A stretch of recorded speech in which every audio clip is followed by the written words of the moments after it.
Good. Happy New Year. Happy New Year. I was gonna say, I guess the last time we streamed it wasn't technically the new year yet. No, it was right around Christmas, 2020. How, Yeah. how's your 2021 going? Um good so far, I think. Um Not as good as ours. Not as good as some of Not us. as good as Arizona's. Well, Arizona, as you may know, is the right now the COVID capital of the world. Really? I thought California was doing worse than you guys. Well, maybe differing headlines for differing states, Yeah, that's but fair. I mean, you're not I doing great. I take your point. I'm definitely seeing news that we're the worst place to be.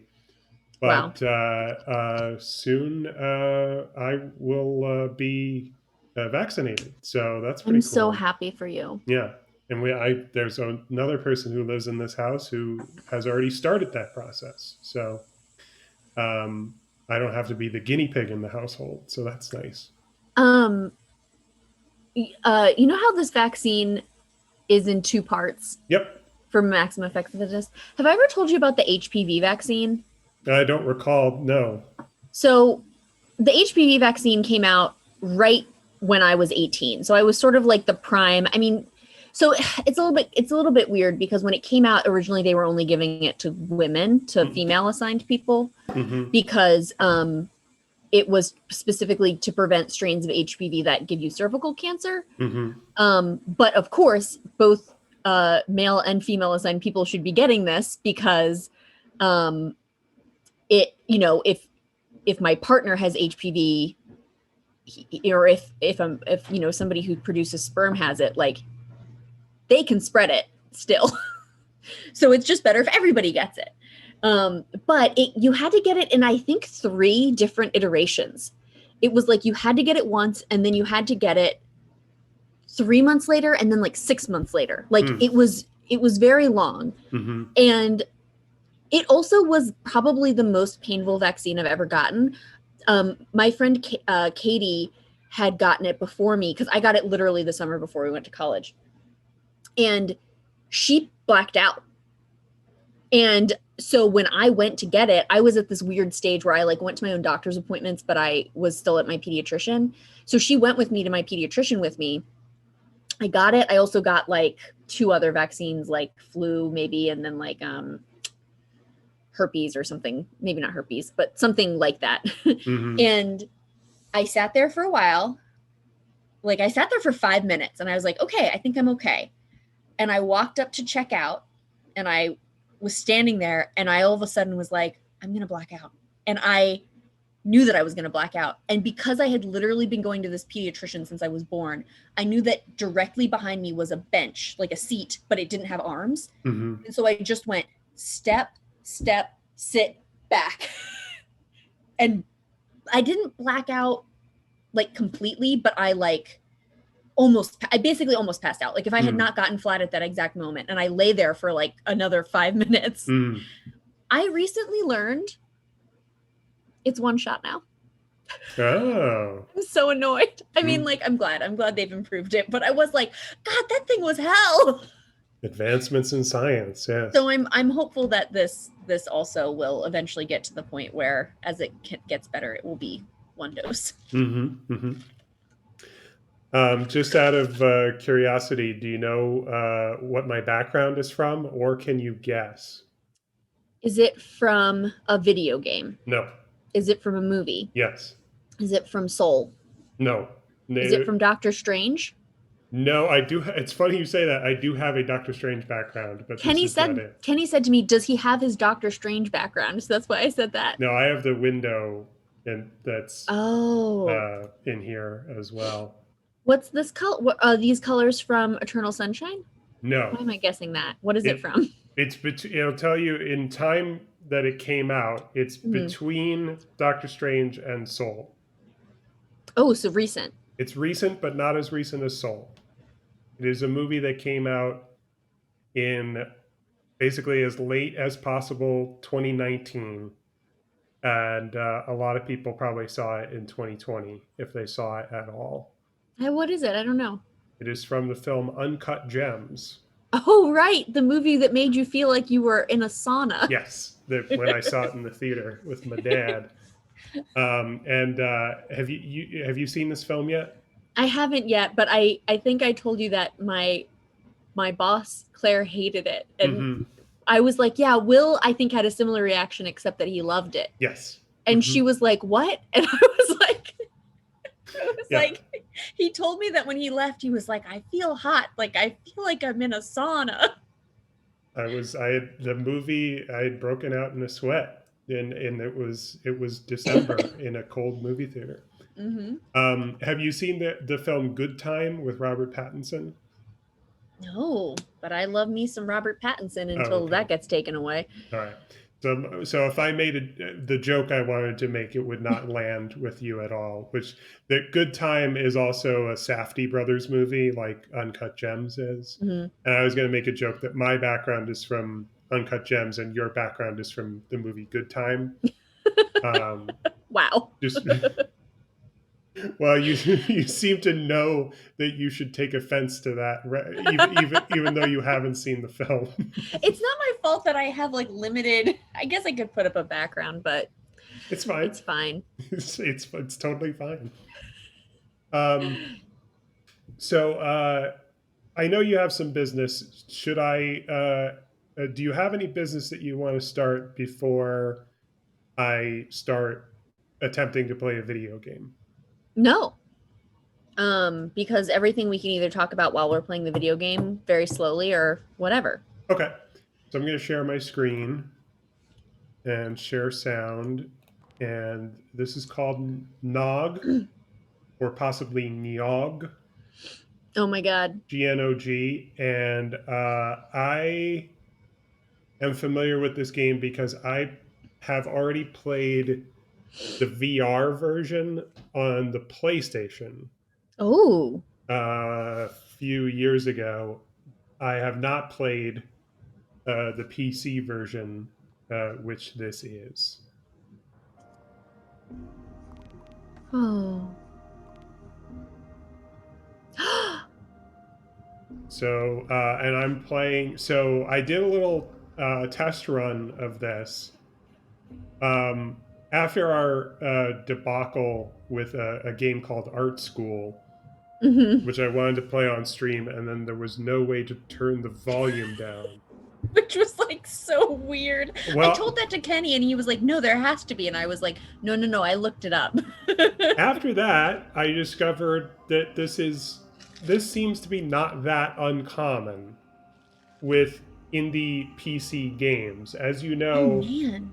in the last year, I purchased a very large bundle with a lot of PC games, a lot of which are like shovelware level. Um, Uh-huh. and Art School was one of. I'm not saying Art School is shovelware, but Art School was a game in that bundle. Hmm. And so after that experience, I downloaded a bunch of games that I thought I might want to play on or off stream. And then I test ran each of them to Hmm. see, will this run and can I stream it? Can I turn the volume down Hmm.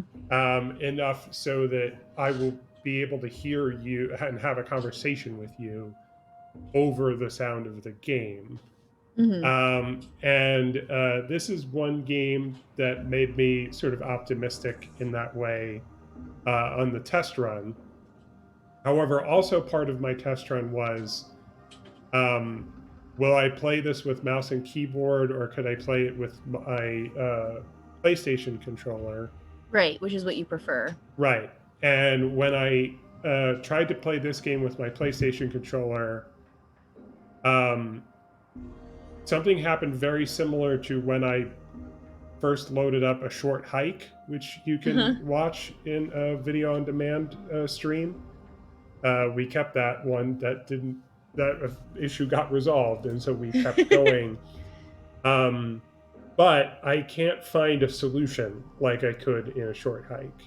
What Hmm. what had happened was all the buttons were wrong. Like I tapped I Oh. tapped left and it went down. Yeah. And a short hike has a menu where you can reset the, what the input of each button means. And so we had to go through that, and then we were able to play a short hike. Mm-hmm. This game, I was able to find no such option. But getting back to the volume thing, Yeah. I test ran several games, and several of them I could not find any way to control the volume inside the game. So we could never stream it because we could never have a conversation over it. One of these That's so weird. one of these games is Deltarune, which I was really looking forward to showing you Uh-huh. and streaming with you. And I don't think that we're going to do it because I don't think there's a way to turn the volume down Mm-hmm. when you start the game. So anyway, I'm going to attempt to play this with, I say mouse and keyboard, but I think maybe it's just mouse. God, it's so beautiful. Yeah, it's a very neat game with a very strong aesthetic. Hey, buddy.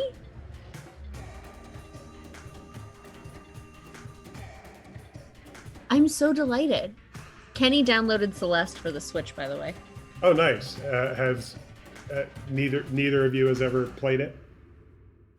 Yeah, I mean, I would never in my life play it. Ha! And by that, I mean, I would play it and then be like, wow, I am stuck and it's been an hour and I'm on the same level.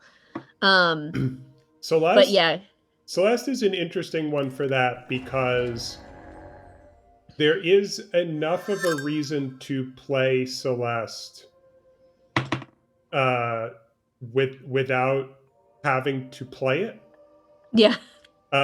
Like it's enjoyable to play, and also it has a story and characters that you can get emotionally invested in, and also just like an aesthetic to enjoy on that level, that Mm-hmm. surface level.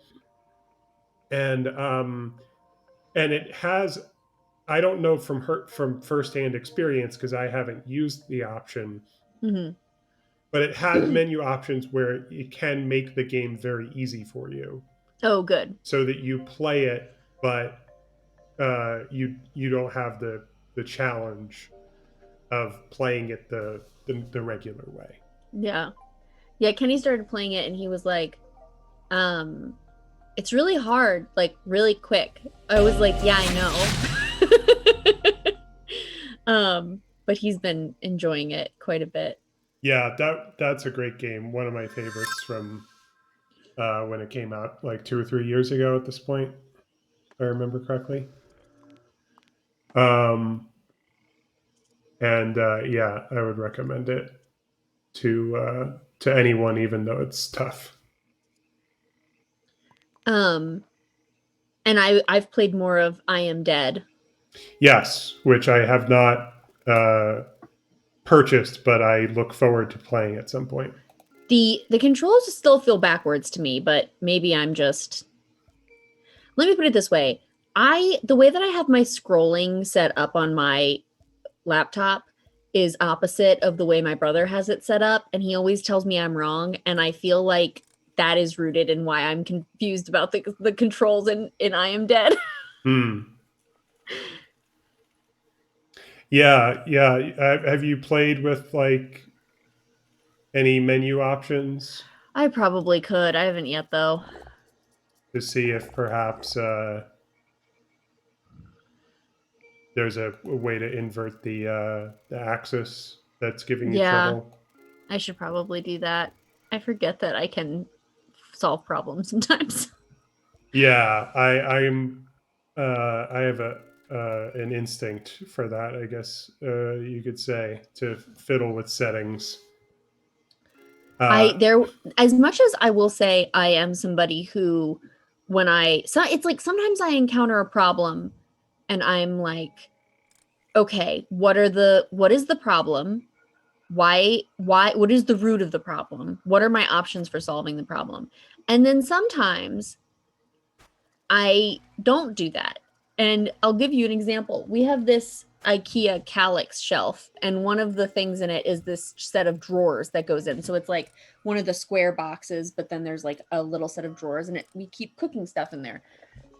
And the one drawer, it's sort of cheaply made. So the one drawer, the bottom kept falling out, and then the side of the drawer was coming undone. And I kept, it's got those like pegs or whatever. So I kept just like, fixing it where I'd like pick it up and shove it in, and it would like never stay. And I was so frustrated for months and months. So finally I said to Kenny, I'm going to glue it. I'm just going to glue it. Mm-hmm. And I got out my hot glue gun. I got out the drawer. I sat down on the floor near an outlet because my hot glue gun has like the shortest string on, like the cord on it. And I'm looking at the drawer, and I realize that it has one of those things where you put in a metal piece and then you twist something on the side of the drawer so that something scoops into the metal piece and sort of hooks it. Right. And that had come unhooked. Mm. And so I went, oh, and I got a screwdriver, and I literally went, works fine. Totally fixed. That reminds me of an experience that Dana and I have had, which is when we got our Christmas tree last month, we got a new stand with it. Mm-hmm.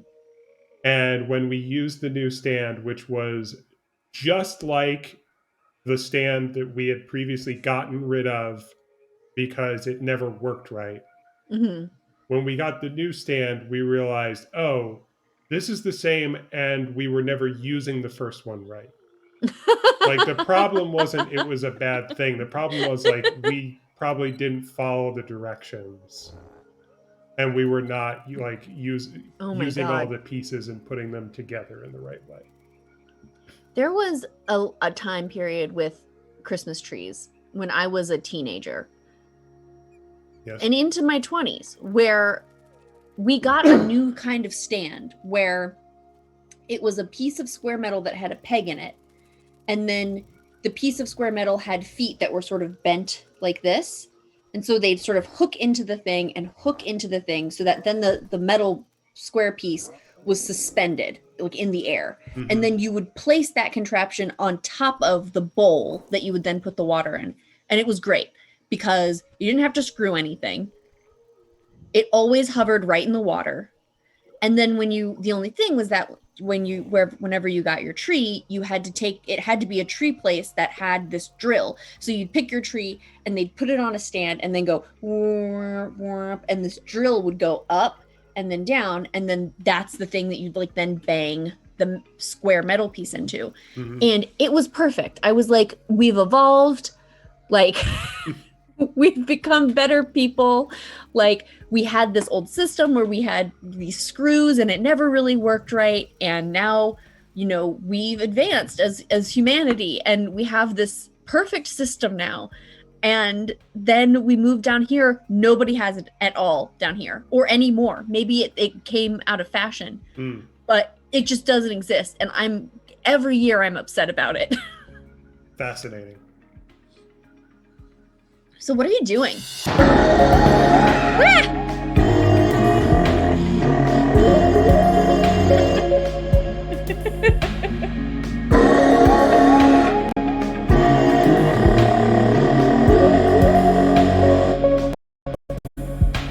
a Polaroid camera monster? It's a frog. It's a frog in a swamp.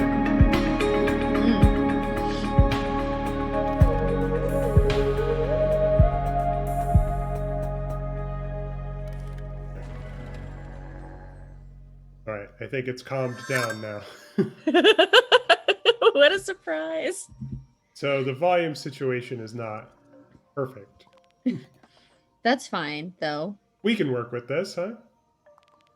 Yeah, we can do this. So, yeah. I have two things that I want to talk to you about. Mm-hmm.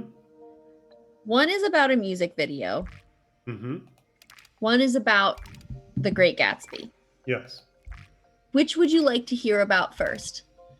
I think I know my answer, but first, you answer an even simpler binary question. Okay. Sub or purple? Purple. Okay. I think I would like to hear about the music video first, please. Okay. So I believe you know that I enjoy pop music. Mm-hmm.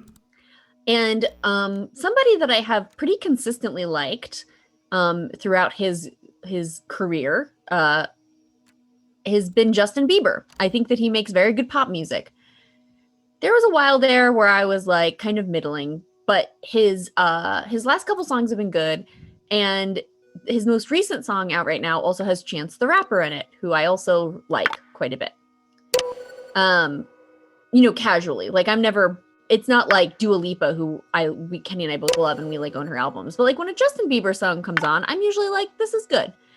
And the new song that's out is called Holy, and it's got Chance the Rapper in it, and it's one of those songs that's like sort of vaguely religious in a way I can get on board with. Uh-huh. The core. Have you heard this song at all? I don't think so. So the chorus is the chorus is but when you hold me, hold me, hold me, hold me, it feels so holy, holy, holy, holy. Um, and it's just like a tender song. I appreciate too that Justin Bieber, who is hypothetically with a woman, is singing about being held, which feels like a sort of tender, like not like a not not a thing that men would normally sing about, if that makes sense. All right. Um, and it's just like a nice song to hear on the radio. I get it stuck in my head. So I decide that I'm going to watch the music video for this song. Uh-huh. And oh, I did not know what I was getting into.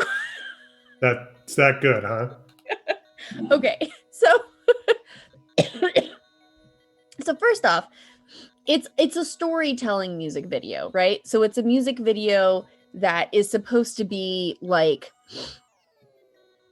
telling you like a whole thing, and it's supposed to be like more like meaningful than just the song itself, and also it's longer than the actual song. I'm sorry, there's a guy in here. A guy?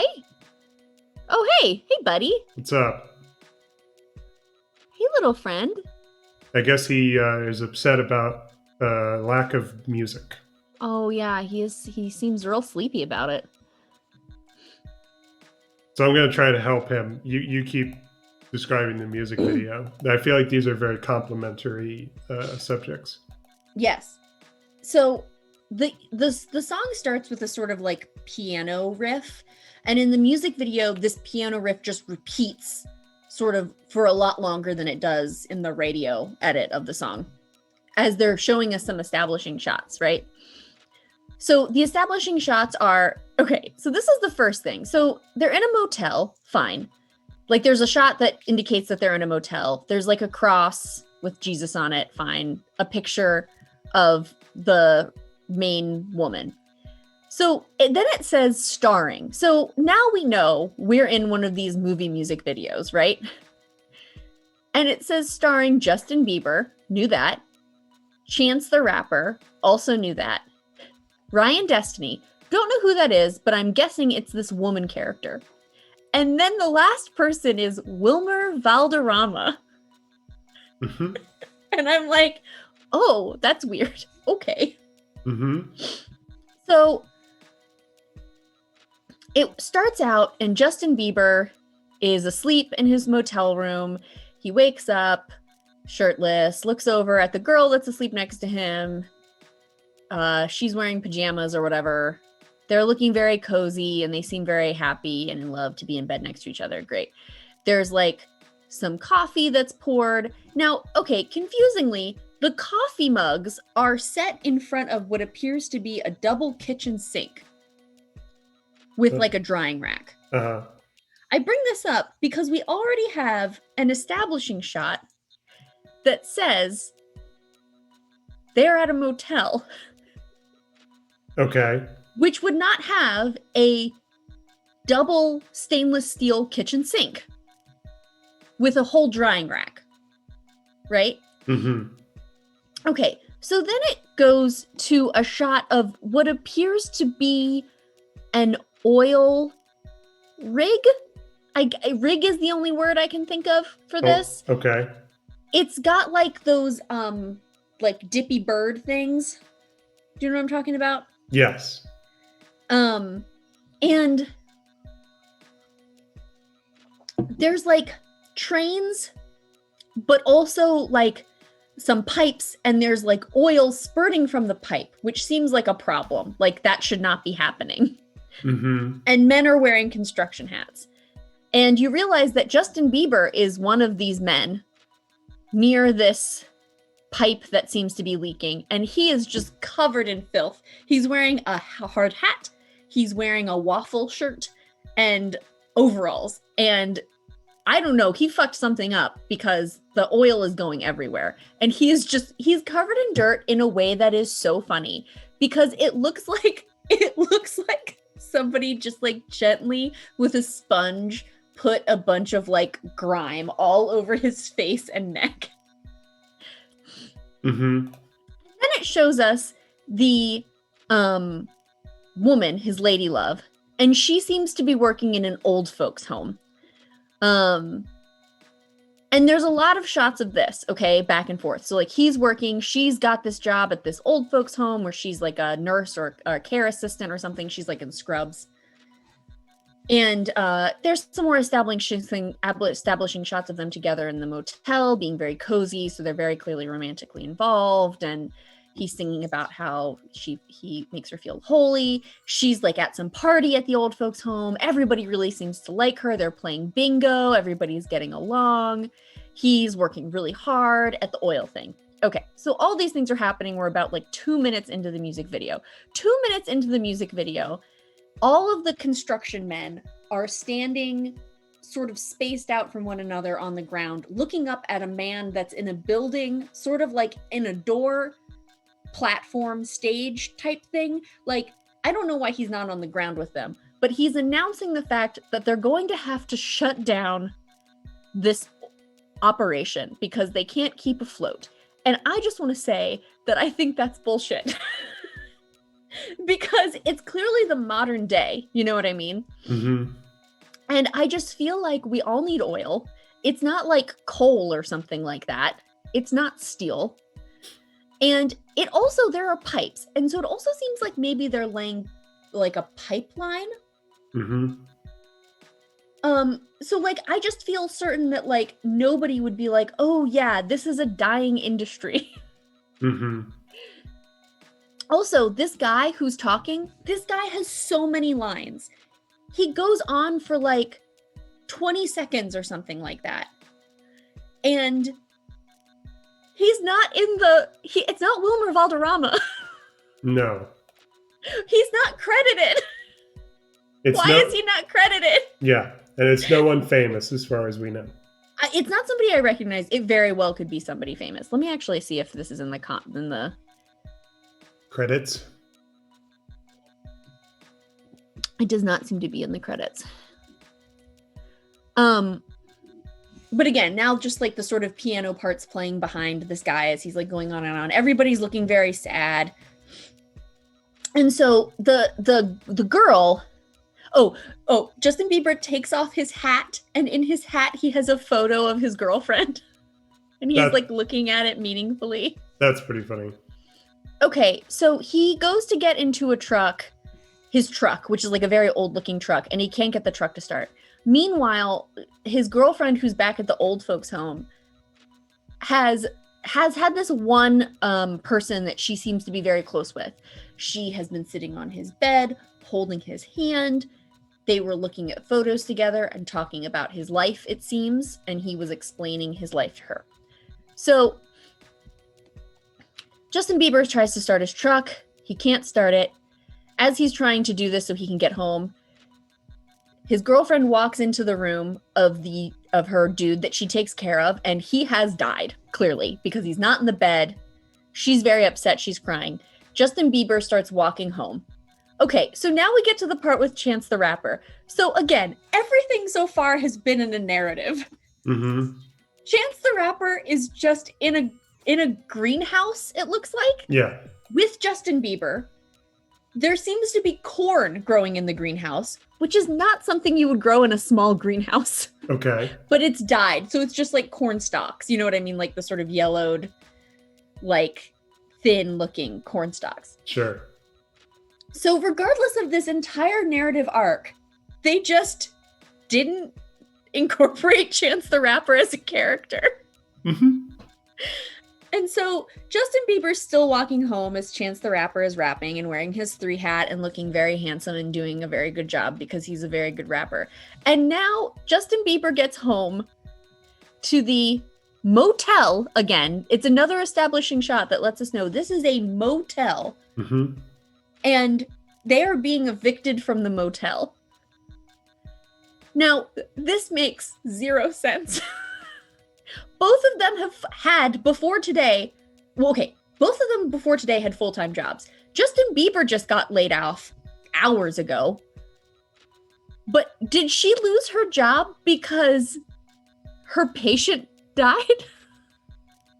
Do you know what I'm saying? Yes, I hear what you're saying. It makes no sense. The man from the motel is yelling at them to get out. He's tacking a paper to their door as if to indicate that they're being evicted and has thrown their stuff out onto the street. Except for the fact that when you live in a motel, you don't get an eviction notice because it is a motel. Yes. So none of this makes sense. None of it at all. And it's about to make less sense. Because we are now 3 minutes and 47 seconds into this 5-minute and 28-second music video. And who has not shown up yet? Wilmy Valderrama. Wilmy. So now we get an establishing shot of them on a roof of a parking garage. I don't know where this parking garage has come from, because it's not where the motel was, with all of their bags, and they start walking. And we get a cut to Wilmer Valderrama in a truck, I think, in an army uniform. Like he's coming home from a war. Okay. And Chance the Rapper's still rapping some. They're now walking along the highway, and Wilmer Valderrama sees them walking along the highway with their like bags or whatever.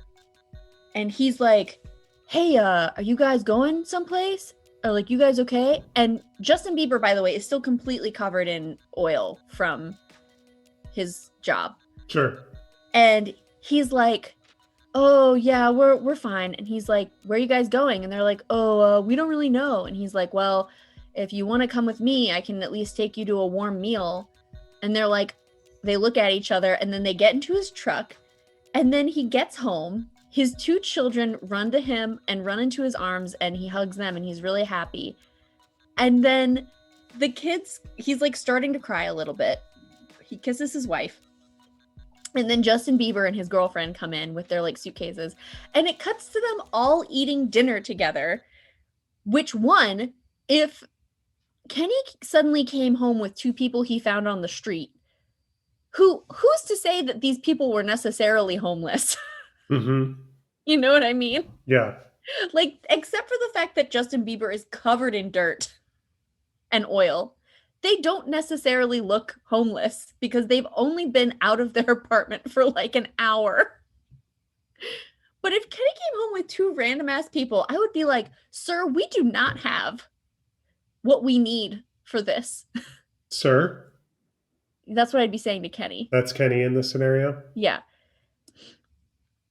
So they all eat dinner together, but like Justin Bieber is still completely covered in dirt. Like they didn't let him change.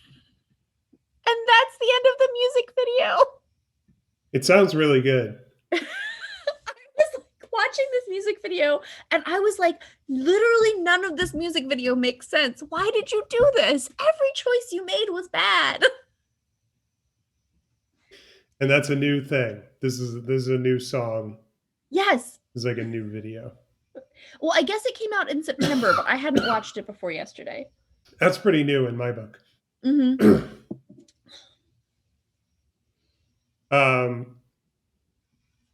I think I'll check that out. I that sounds like something I should have to see for myself. It's worth it to dunk on it. It's Hmm. so bad. It's like the thing is like it could be good though. Like Yeah. they could have just made a few edits and it would make so much more sense. Like make Chance the Rapper Wilmer Valderrama's character and have some establishing shots that show they've been on the road for more than 45 minutes. Yeah. I don't.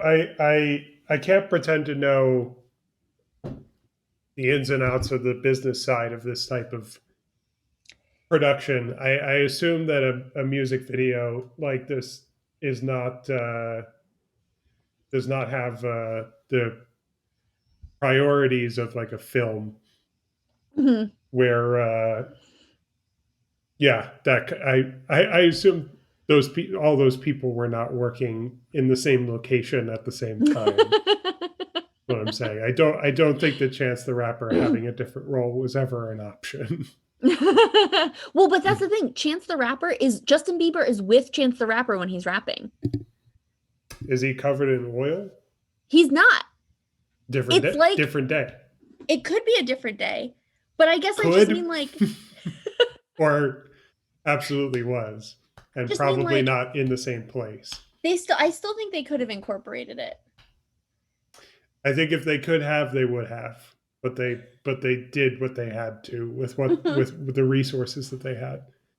Now, I took a little break from the game Mhm. because I hit a roadblock and I could not I could not keep banging my head against the wall of the game while also listening to you describe that. Yeah, which So I see that now, so I'm sorry. no, that's okay. That has nothing to do with you. Um I just am not sure what to do next with the information that I have. Okay, so what are we trying to do? Well, that's always sort of something that you have to infer with this game. Ah. But like in the big picture, like the goal, I guess, is to get this guy's music going Uh-huh. and make him happy. Um, Smaller picture, how to do that? Mm-hmm. It has something to do with these buttons, and Mm. it has something to do with this sort of diagram on the wall that says one, Mm-hmm. two, three, yellow, blue, red. Mm-hmm. And maybe it has something to do with this diagram up here, which I can Mm-hmm. only partially see. And I don't think that there's any way to change that. Mm. And these buttons are, I mean, there's other things that I can interact with, but the buttons seem to be the only thing that's going to make a difference. I can interact with these dials, but I'm not seeing them do anything. I can Yeah. interact with these plugs, but I think that that's just an aesthetic choice. And I can interact with these dials, but I've already done that, and that just sort of opens and closes Mm. the access to the buttons. And so this is the way that the buttons start. Yeah. And then when I click each one, the color is revealed. And every time I do this, it's the same. Even if you do it in a different order. Yeah, as far as I can tell, I don't Well, I don't this is think that easy. I don't think that there's anything I can do that can rearrange the buttons. The Um, colors of the buttons, I mean. so okay, I think I know what we need to do. Let me What do you write this down really quick. Okay. Can you click on all the buttons again? Yeah. Okay. So there's how many buttons? 12? There's 12 buttons, This is a terrible pen. 2 rows of 6. Let me get a different marker. Okay. Okay. R B R Y B Y Y Y B R R B. Okay, Mhm. go back to the inside of the man's house Yeah. or woman. Okay. Okay. Go back to the thing and reset it. Okay, so I'm going to use A to mean the first row and B to mean the second row. Mm-hmm. So go A2. Mm-hmm. Oh, no, sorry. I'm sorry. Take that back. Make it go away. Go A6, B1, B2. Mm-hmm. Oh, and sorry, A4.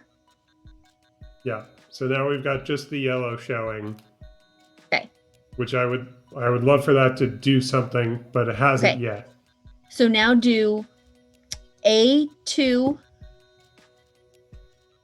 A5, B3, and B6. Now the reds. And now the reds.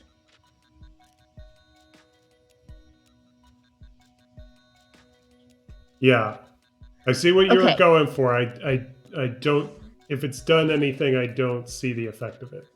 So it seems like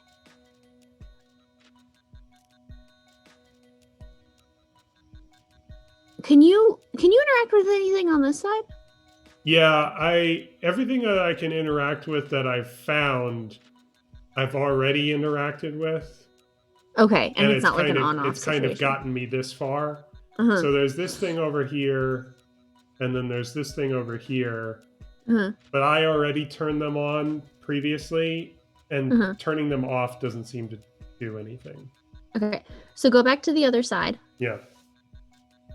So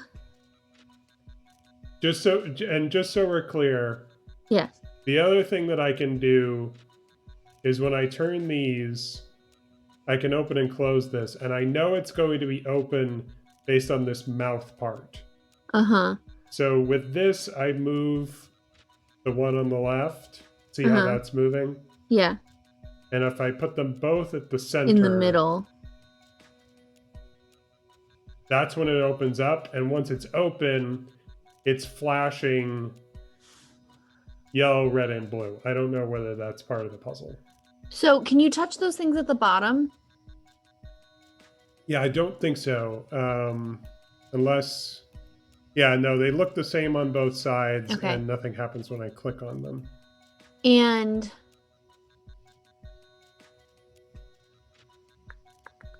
can you, when you unplug the wires, can you plug them in someplace else? Oh yeah, that's right. That's what I was forgetting about this. Okay. So that did something.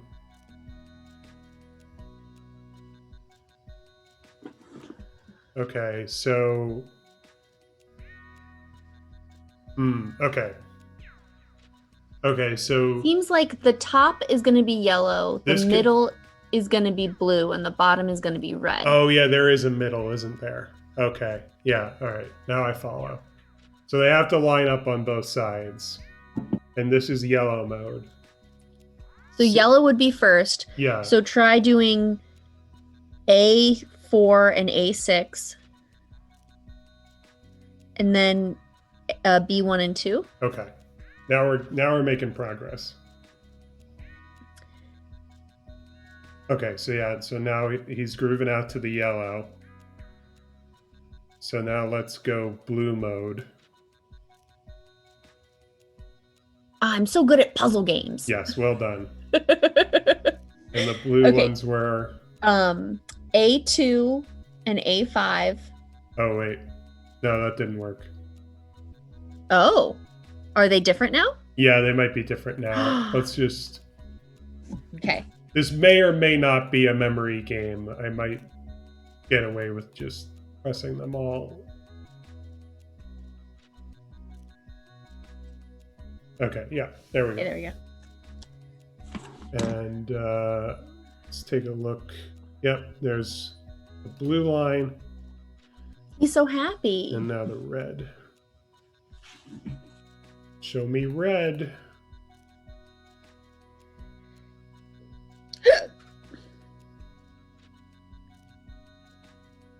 There we go. So I'm continuing my experiment with the volume settings, and right now I have sound effects turned off and music at the lowest setting. And now I believe this is going to be the conclusion of the puzzle, which So it's gonna get loud as shit. last time it got very loud. Let's see what happens this time.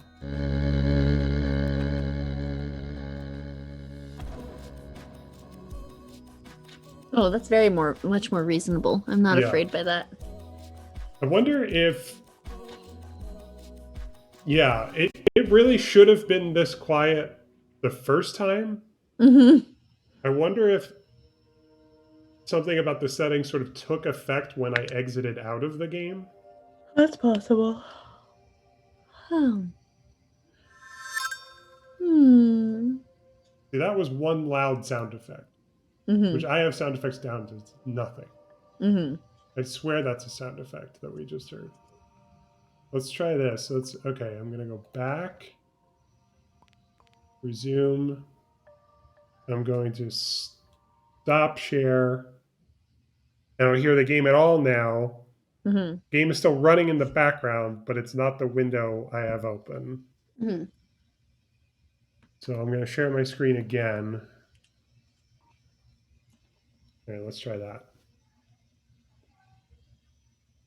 So Eater is the new option, but we still have the option of sub.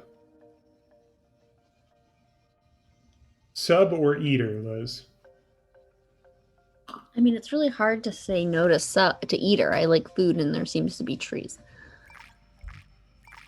Eater it is.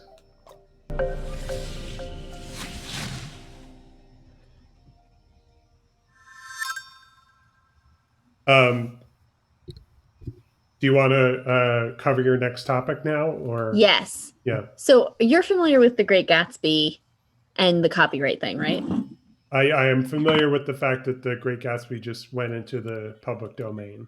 Yes. Did you? Which, But by the way, you are also familiar with the Great Gatsby, though, right? yeah, I mean, yes, I read it in high school, Okay. so I have like that kind of memory for it. Mm-hmm. And just by the way, just real quick, it's a miracle that anything enters the public domain anymore. Yes, it is. Just wanted to remark on that. Because it used to be that things entered the public domain after a certain period, but after somebody died, basically, if they didn't renew it. But now estates essentially can hold the rights, right? Am I remembering this correctly? That's part of it, yeah. The main part of it, at least from my understanding, which I'm no expert, I'm just Uh-huh. repeating something that I've heard, is that by the original letter and spirit of the public domain law, Hmm. Mickey Mouse would have become public domain a long time ago. Right. Yeah. And the sort of time period just keeps getting extended, Hmm. mainly because Disney lobbies for it, Yeah, that makes sense. so that their characters won't become public domain. Um, yeah, exactly. I'm curious. I feel like I haven't actually read anything about how it became public domain. Gatsby? Um, yeah. And do you know that F. Scott Fitzgerald's grave is like a couple minutes from my house? I don't think I knew that. No. And Zelda too, but they were both moved, I think, after they died. Hmm. Because Zelda, do you know how Zelda Fitzgerald died? I mean, was it related to like poor treatment for a woman's psychosis or something? Yes, she was in a health institute and it caught on fire and she burned to death because she was in a locked room. Cool. Just like the most traumatic. I mean, F. Scott was terrible to her, so the fact that they're together kind of sucks. I mean, they're dead, so it doesn't really matter. But yeah, the his grave is just like at a church. It's at the weirdest intersection in Rockville. It's this intersection that has like 6 different spokes to it. It's Hmm. like the most confusing intersection ever. The fact that I've never screwed up going through it is a miracle, but um So yeah, I love that. All that said, I love The Great Gatsby as a book. I just think it's fun to read. I taught that book when I was in teaching in grad school. My brother also loves it, though he have I ever told you the story about when we were driving to Atlanta and we were listening to an audiobook of The Great Gatsby.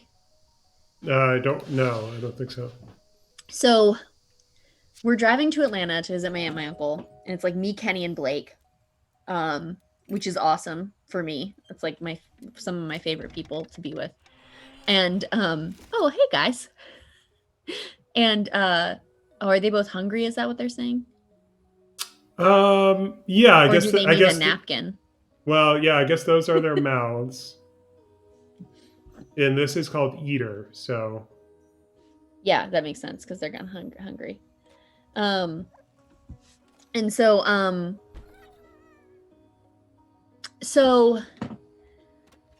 we're driving and we get to the point of the story basically where everything's been established, the tension has been created, and now things are going to sort of start to fall apart. And Blake goes, "Stop the recording," or something like that. He's like, "Turn it off."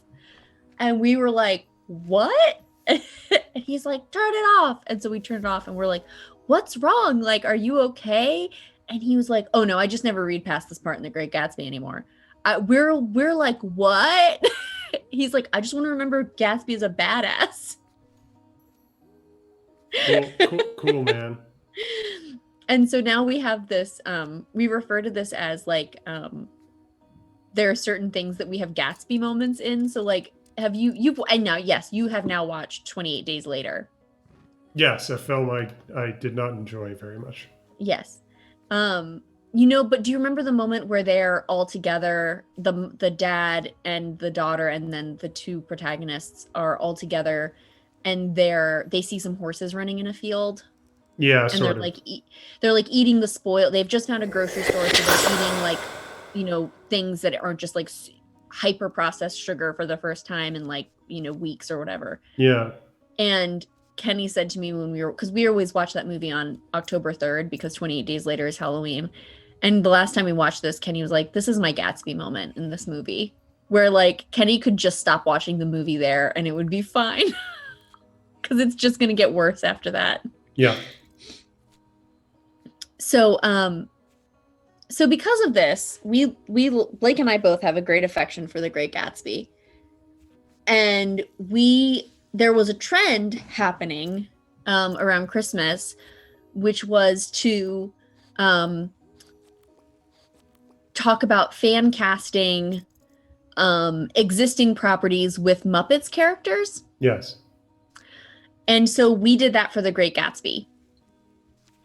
Yeah. And it was actually really tricky. Yeah.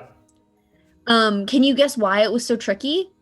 Well, I believe I know because there's Miss Piggy is about the only female Muppet. Yes. It's like I never even realized it before this moment where we were trying to cast it and we were suddenly like, there are no women Muppets. How has this happened? Like, how has this been allowed to continue? And the only other sort of like main woman Muppet is Janice, who's the bass player in the band. Yes. And so Dr. Teeth and the Electric Mayhem. yes, Dr. Teeth and the Electric Mayhem. Oh. Eat the food.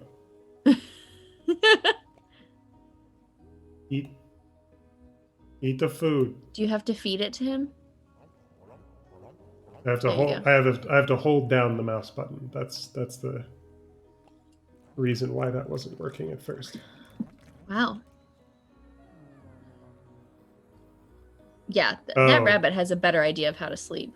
yes, but you know what has to happen now? No, Now that they are asleep, you have to steal something from there's them. no one to stop The The mouse from mouse. eating the cheese. Turns out the mouse was the true eater all along. Wow. What a twist. This was a lot easier than the last one. Yes, it was.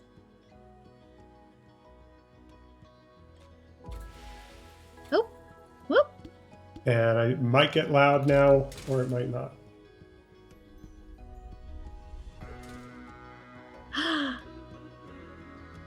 It's so, what a joyous game.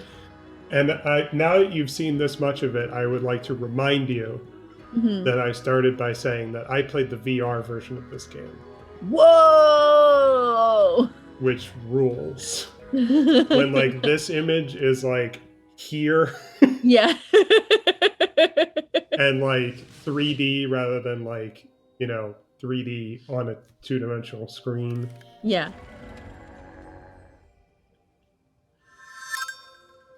All right, Liz, candy or sub? Let's do sub now. All right, let's give some love to sub. So would you like to hear our fan casting and some of our thought processes? Yeah, please. So just let me remind you first of the characters in The Great Gatsby. I can think of 2, maybe 3. Well, okay. Who can you think of? Gatsby. Gatsby. Uh-huh. Nick, which I believe is the name of the narrator.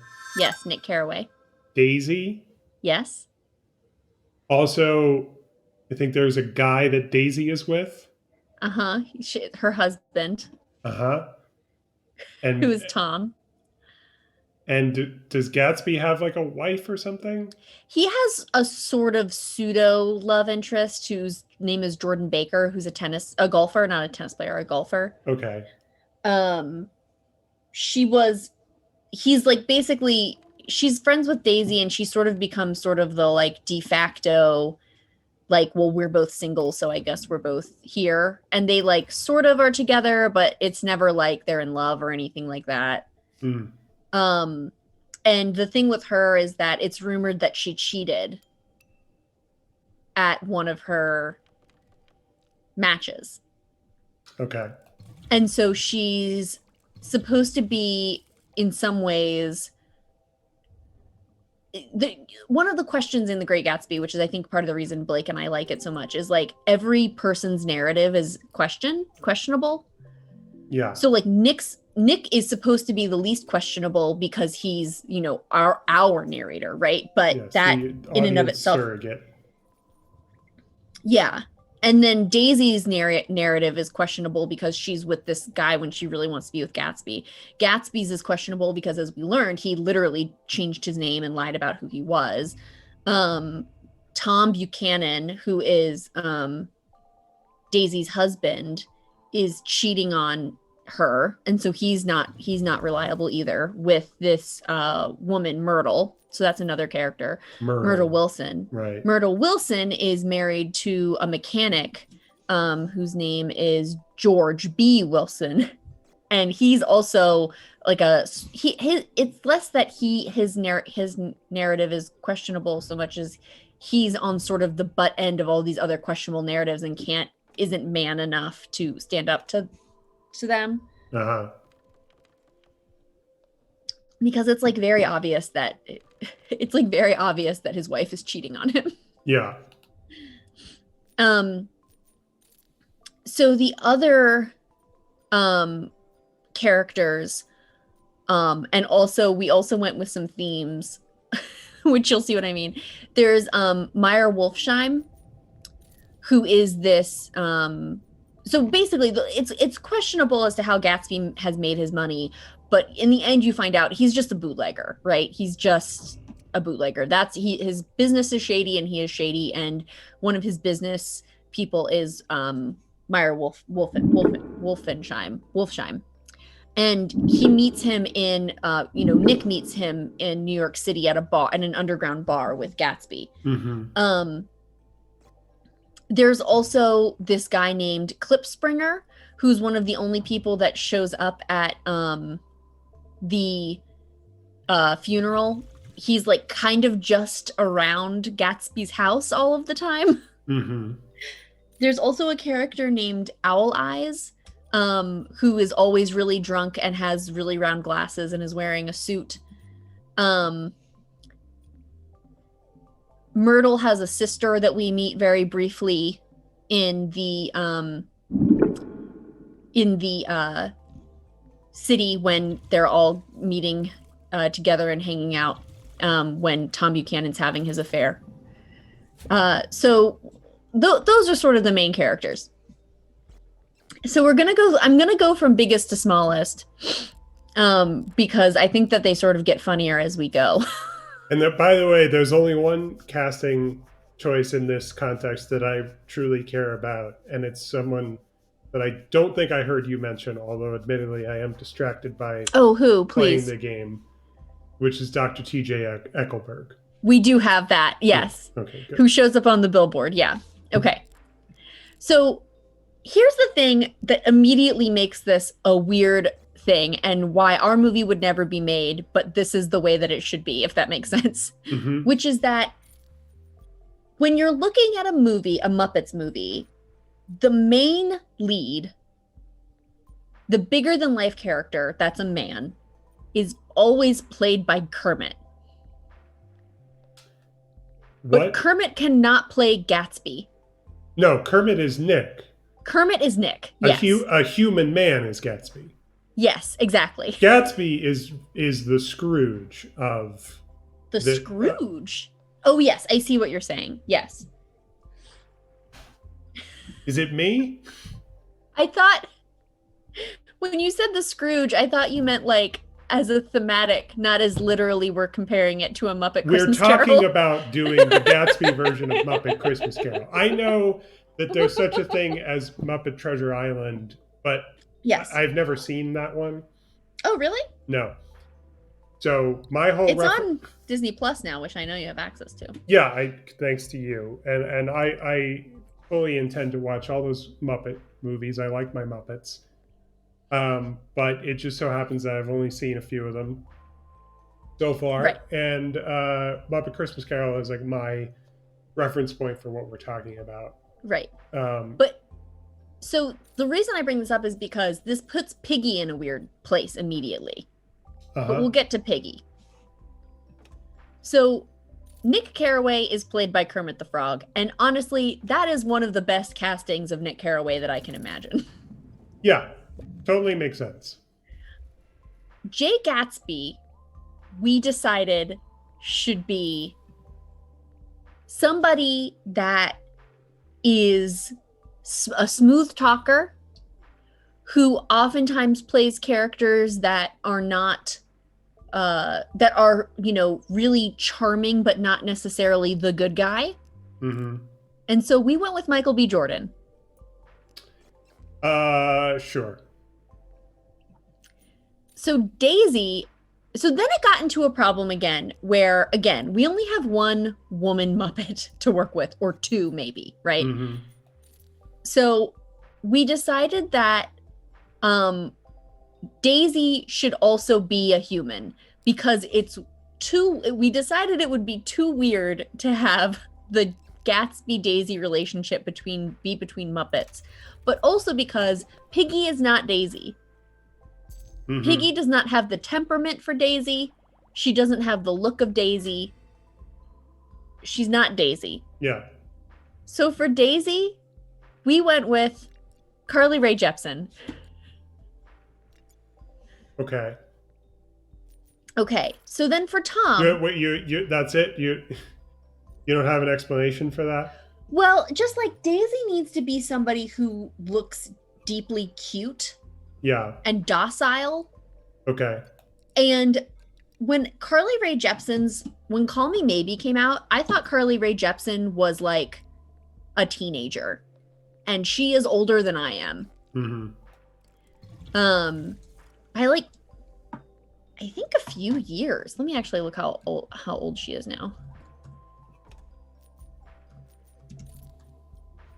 She's not, I mean, she's a young person in that we're young. Yeah, she's 3 years older than I am. Mm-hmm. But she was in no way in high school when that song came out. You know? Mm-hmm. She was like 25. Okay. So that's why we went with Carly Rae Jepsen, because she can just look so deeply, deeply innocent. Yeah, I follow. So for Tom Buchanan, um, we wanted we wanted somebody who is again really suave, um, but also can be a little bit scary because Mm-hmm. Tom Buchanan's can be a little bit scary. Yeah. And so we landed on Oscar Isaac. So we've got one Muppet and three humans so far. Yes, I know. Don't worry, we're getting to the Muppets. Okay. um because again, this got really complicated because the women all have to be we went through many different iterations of this. We really talked through this. And the Muppets are going to be similarly to in if you're thinking about a Muppet Christmas Carol or the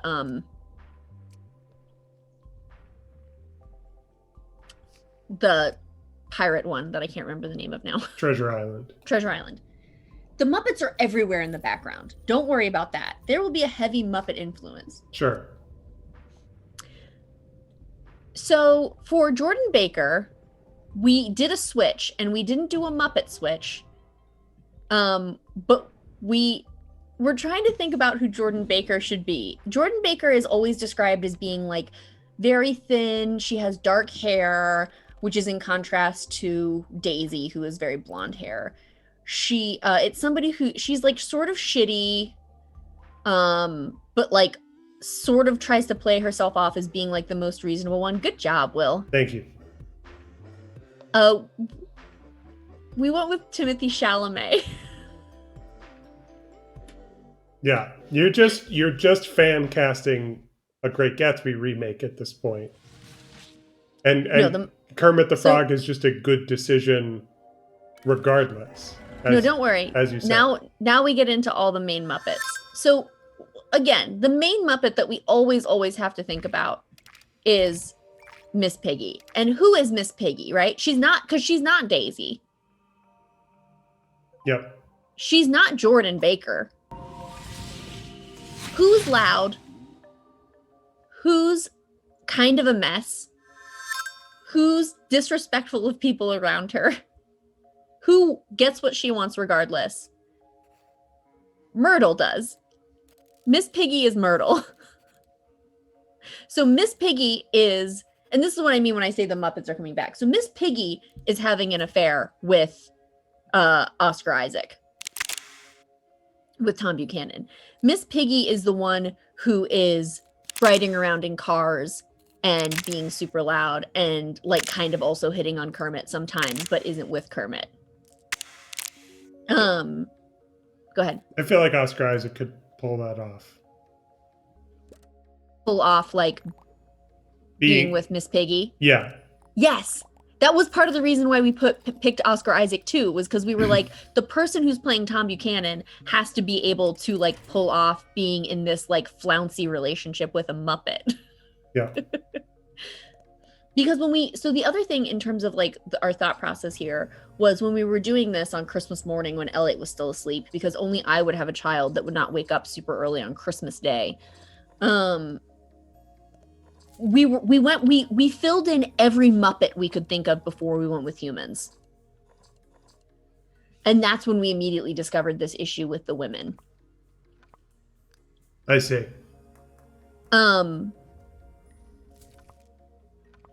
So then comes the question of who is George Wilson. So George Wilson is, again, he's a mechanic. He's dirty all of the time. He is in a bad mood constantly. He never really leaves his garage until he becomes a murderer. We picked Oscar the Grouch. No.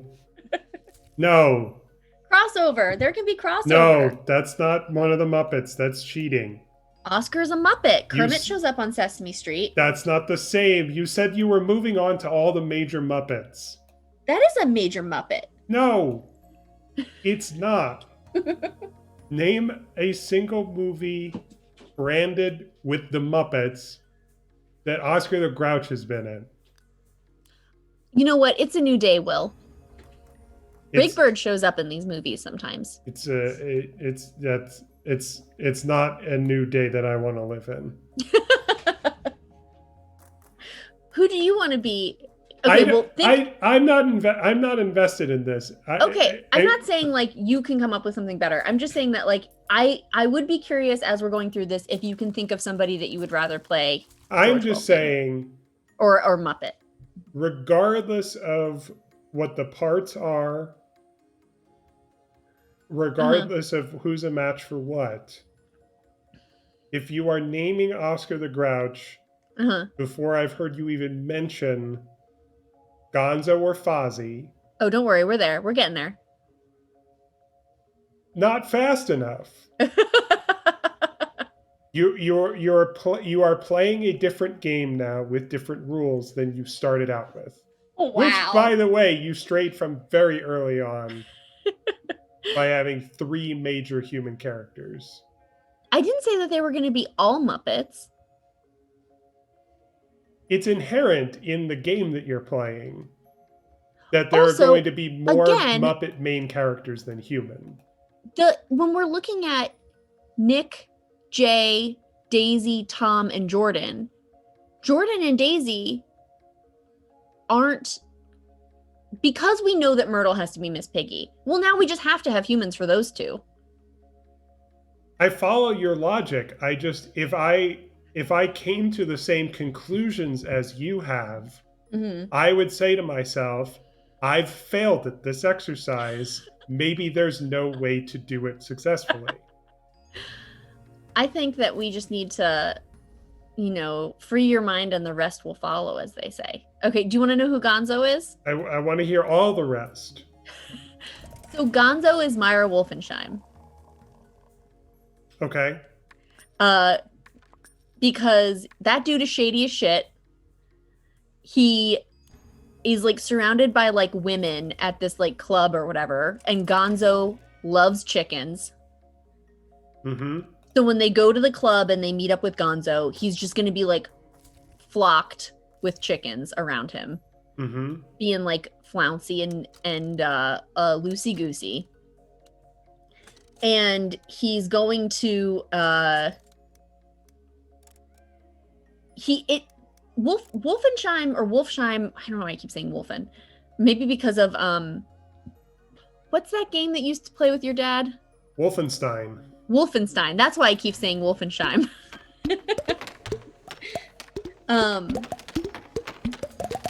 He's a weird character because he is so goofy and like so gross, and so like Gonzo's just like the perfect person, and Gonzo can be really silly in that character and it will like still totally make sense within the context of the plot. Okay, so Dr. TJ Eckelberg. I'm listening. Bunsen.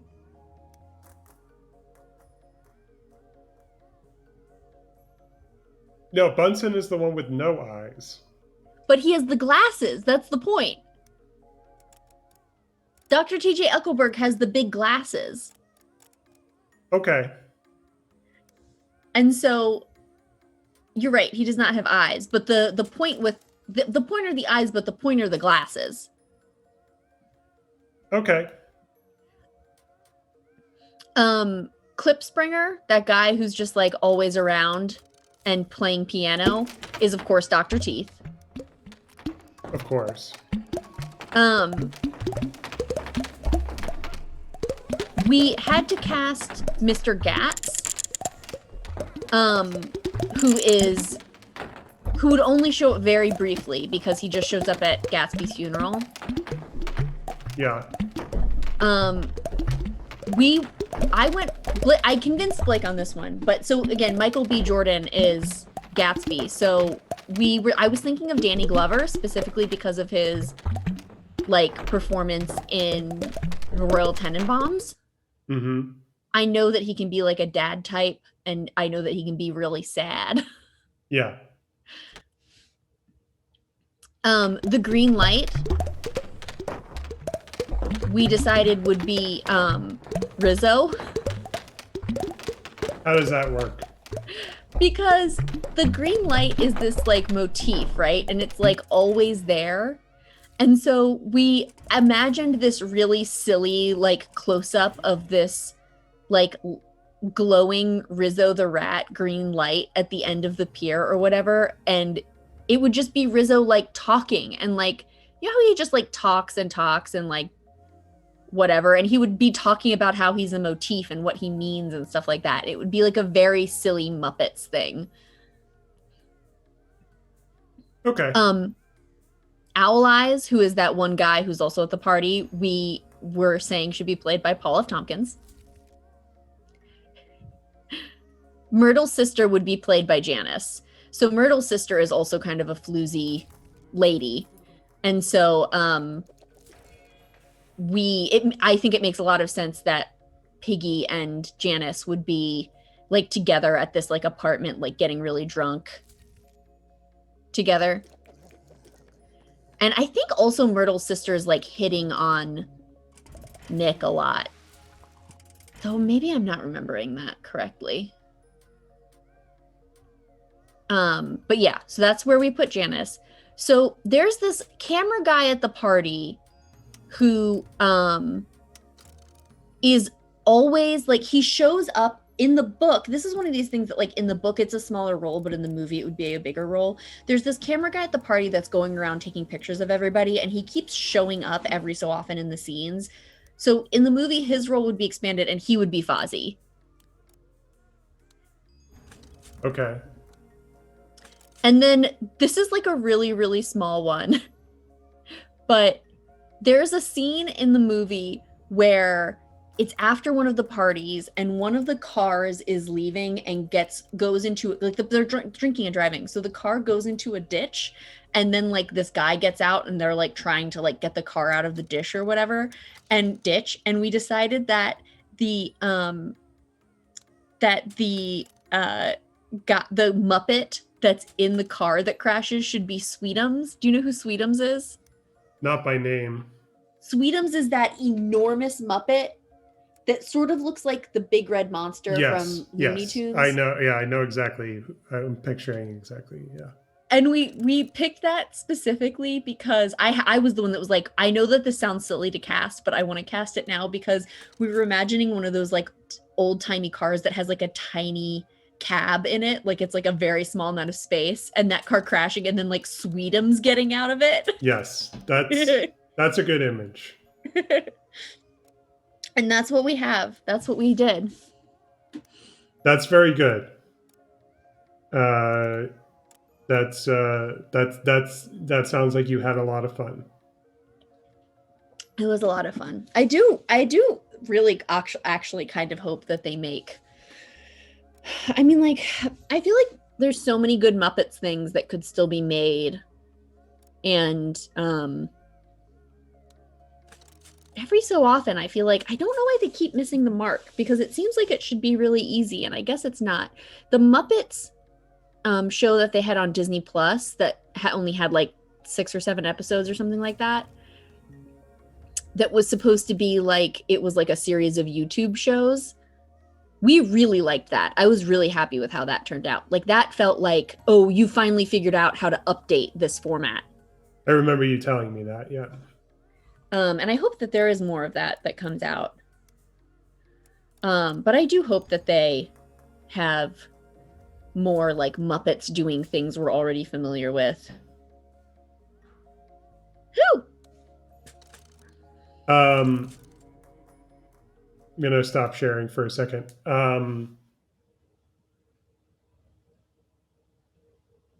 There was a broader conversation happening online that was not necessarily entirely connected to the Great Gatsby thing, Mm-hmm. which was just questions about fan casting,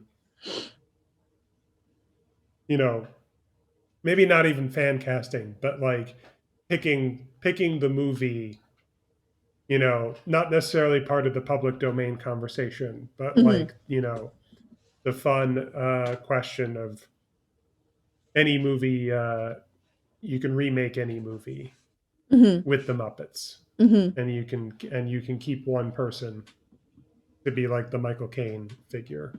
Hmm. So Dana and I were talking about this, and the conclusion that I came to. Hmm.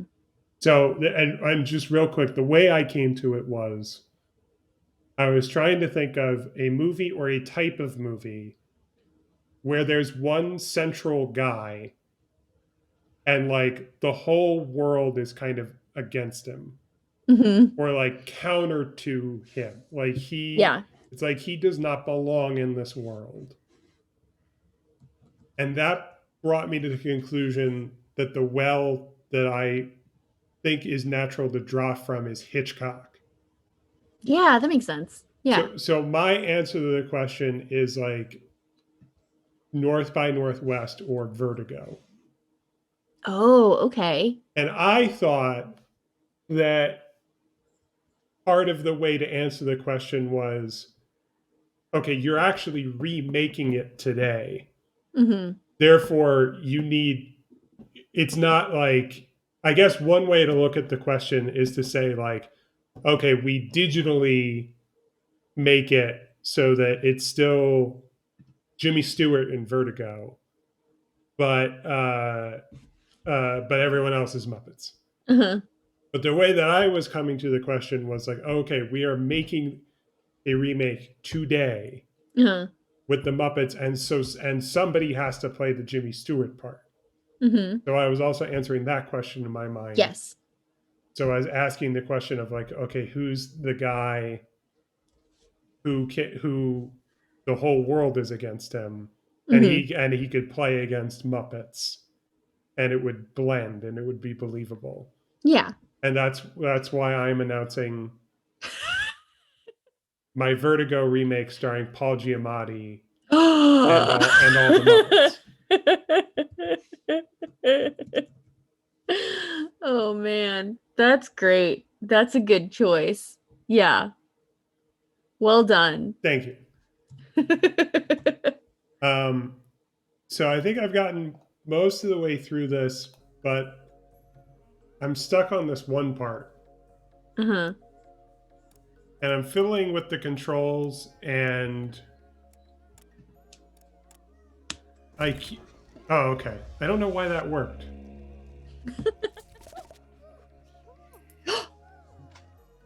Wow. I swear I just did something that was no different from Than what you had done before. what I was doing before. Yeah. Isn't that the way though, It's always the way.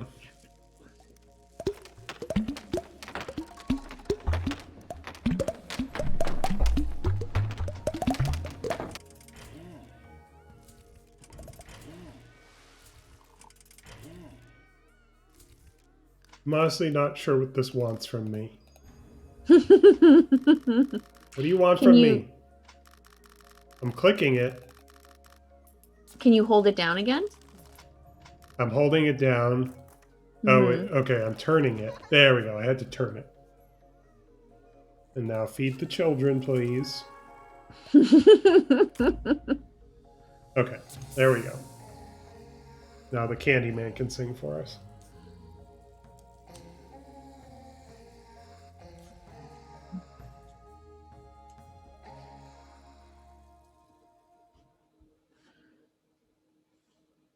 What a creep.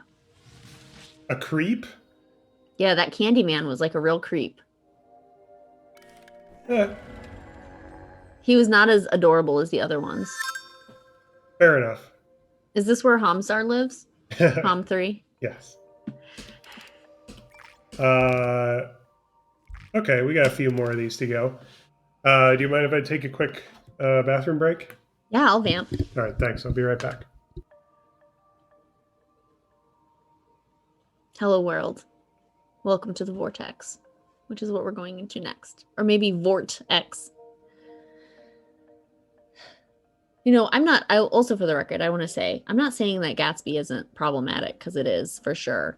Um, but I don't know, it's just so fun. And I just feel like we could really play with it a lot. Um, it would probably be the sexiest Muppets movie ever made, because there is like some real sex happening in that book. Uh, but I think we could do it. I think it could happen.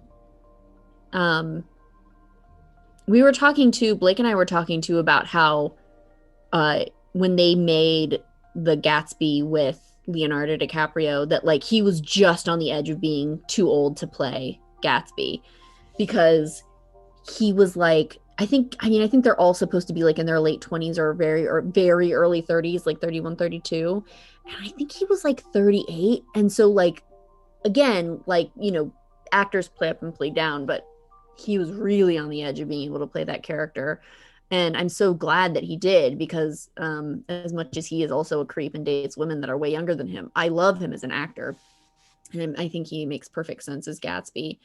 And I think he did a really good job of being that um, fragile, obsessive, larger than life character. Um, so yeah, I'll take all Gatsby content. Something else worth noting is that Planet Money, my brother sent me, Blake sent this to me. Planet Money did a whole fucking uh, ebook of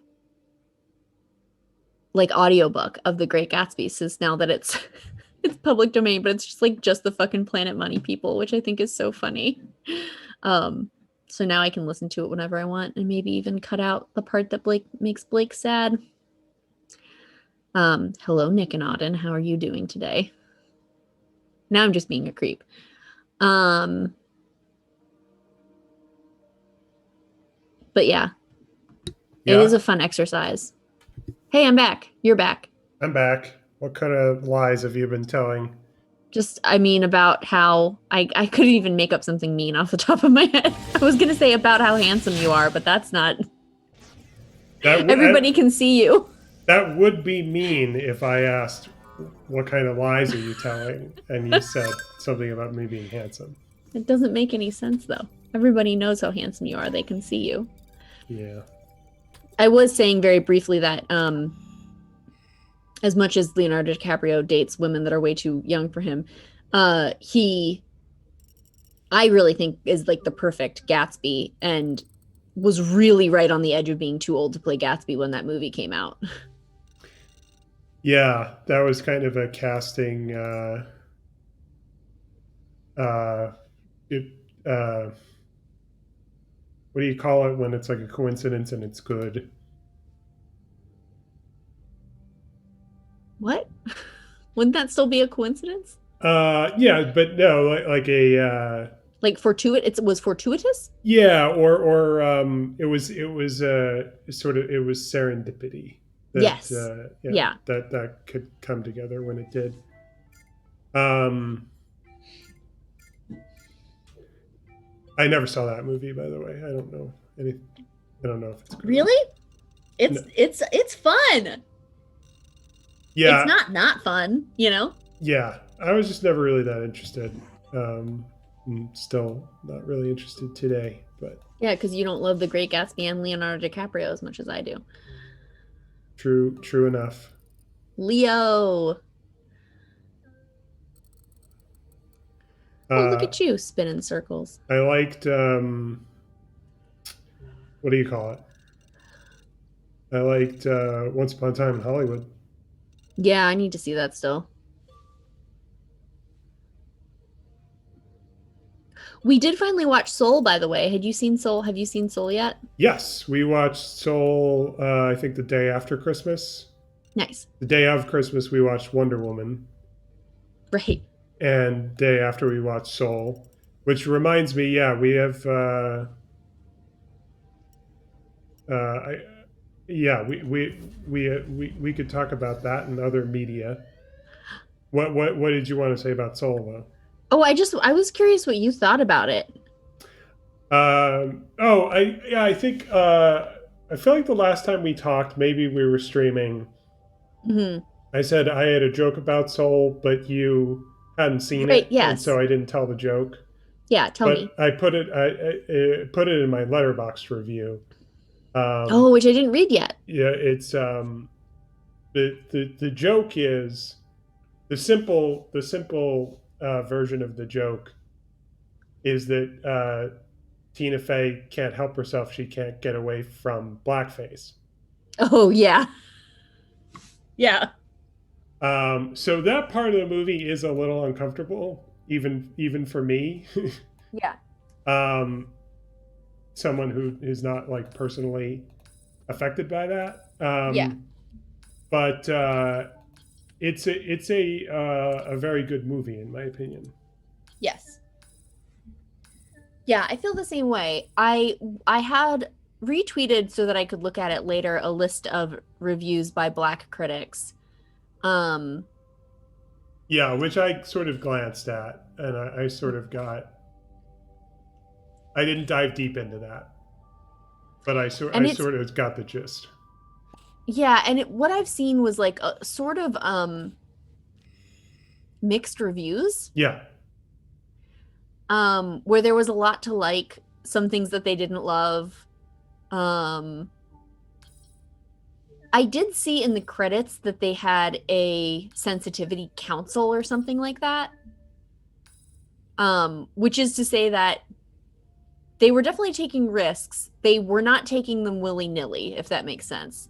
Now, whether or not they landed or not is a different issue, but yeah, I think that they were trying to be careful about it. And I think that they were also specifically trying to be respectful to how different cultures view the like life and afterlife. death. Yeah. Yeah. But yeah, I was like, honestly, Kenny and I were both kind of blown away by how intense it was. Mm-hmm. Like it's an animated movie and there are jokes and it is funny, but it's like so not just like dark, but like it's like really making you think very hard about things and that I think could really fuck up a kid. But yeah, potentially, sure. Like in the way, because it was made by Peter Doctor. Is that Uh, his name? if it's not, I can't remember what it actually is. Pete I don't Doctor. know. I think it's Pete. Pete Is it just Doctor. Pete? I think that's why it sounded wrong to my ear, even though you might have been technically correct. I think it's Pete Doctor. Yeah, I think I keep adding an extra R because of the doctor and I want them to like match. But he also did, of course, like Inside Out. Mm-hmm. But Inside Out, I felt like just helped me, even as an adult, sort of like understand the way that I like experience the world, if that makes sense. Uh huh. But it didn't give me any like crises. And this movie, I feel like I was like kind of scared for parts of it. Do you know Yeah. what I mean? Not in like a like I was never at any point like, "Oh god, this is a scary thing." But it was just like it was so it was so sharp. Jeremy, my friend Jeremy, um said that Soul scared the shit out of him and he felt like it was a Pixar version of Get Out. I don't see the connection, but okay. Um I mean, well, I mean, there's the body swap, Okay. which I don't, which is to say that the idea of being stuck in a body or being and not having agency in the way that you want is it's different scenarios, but I think that's where he was drawing from at a baseline. I follow. So yeah, I'm curious to. I thought it was beautiful. First off, like the animation on it was just like hands down stunning. Yeah. The Terrys and the Jerrys I thought were really great. Um, That's another thing that I feel sort of mixed on. Really, you didn't like the animation? That was, I thought, like the easiest part to think about. It wasn't just the animation, it was like the combination of all of it. Like the animation, the the, the way that they're written, and the casting and the performances by the cast. Mm. I say mixed because I mean some of my response to it was positive, Yes, yes, I know what you mean. Yeah. but some of it was kind of I don't I don't I don't get I don't get it. Mm-hmm. What parts were you like not into? Okay, here's the thing. I'm I think, have you seen Hunt for the Wilder People? No, what's that? Hunt for the Wilder People is a Taika Waititi movie, Okay. and that and another Taika Waititi movie, Thor Ragnarok. Have you seen Thor Ragnarok? Yes. Okay, so those two movies are the main reason why anyone, I think, perhaps I should say anyone in America, would know the person who plays Terry. Terry's the Mm. accountant, right? Mm-hmm. Yeah. Yeah. So I really like her in Hunt for the Wilder People and Thor Ragnarok, although that's a smaller part. Mm-hmm. So it's really Hunt for the Wilder People, which is a great, great movie, and she's great in it, and she's very funny. I don't inherently have anything against her. Mm-hmm. I just thought her voice, her performance, and the part as written just didn't really gel to me as being something particularly funny. It just seemed off in a way that I didn't find very amusing. Hmm. That's interesting. I guess I didn't see her really as being a main, like a character that I was supposed to get a lot of comedy from. That seems odd to me because that character seems to be all comedy. Like, Are you talking about I'm talking about the accountant. I'm talking about, with the abacus? yes. Isn't that person voiced by a man? No, and that's part of what's odd about it. Oh. Is that I was recognizing the voice while also thinking the voice is so odd Uh-huh. that it just hits the ear weird when you can't see the person it's from. Oh, Rachel House. Okay. Huh. And of course, people are allowed to have different voices, et cetera, et cetera. Yeah, Huh. What does she sound like normally? she basically sounds like that. Oh, she just has like a really deep voice. I think she was just sort of doing like, I don't know what she normally sounds like, but from my memory of seeing her in a couple of other movies, she sounds like that, where she has that like really distinct Kiwi accent. Mm-hmm. And besides the accent, her voice is a little like you think she would be right for voiceover because it seems like it could be used for cartoons. Mm-hmm. Um, but yeah, she was. The performance is in sort of like a weird register where it's like always operating at this kind of like, yeah, yeah, Mm-hmm. yeah, yeah. It's like it's through a filter or something. It's Mm-hmm. very hard for me to describe what I mean when I'm talking about this. Okay, that's interesting.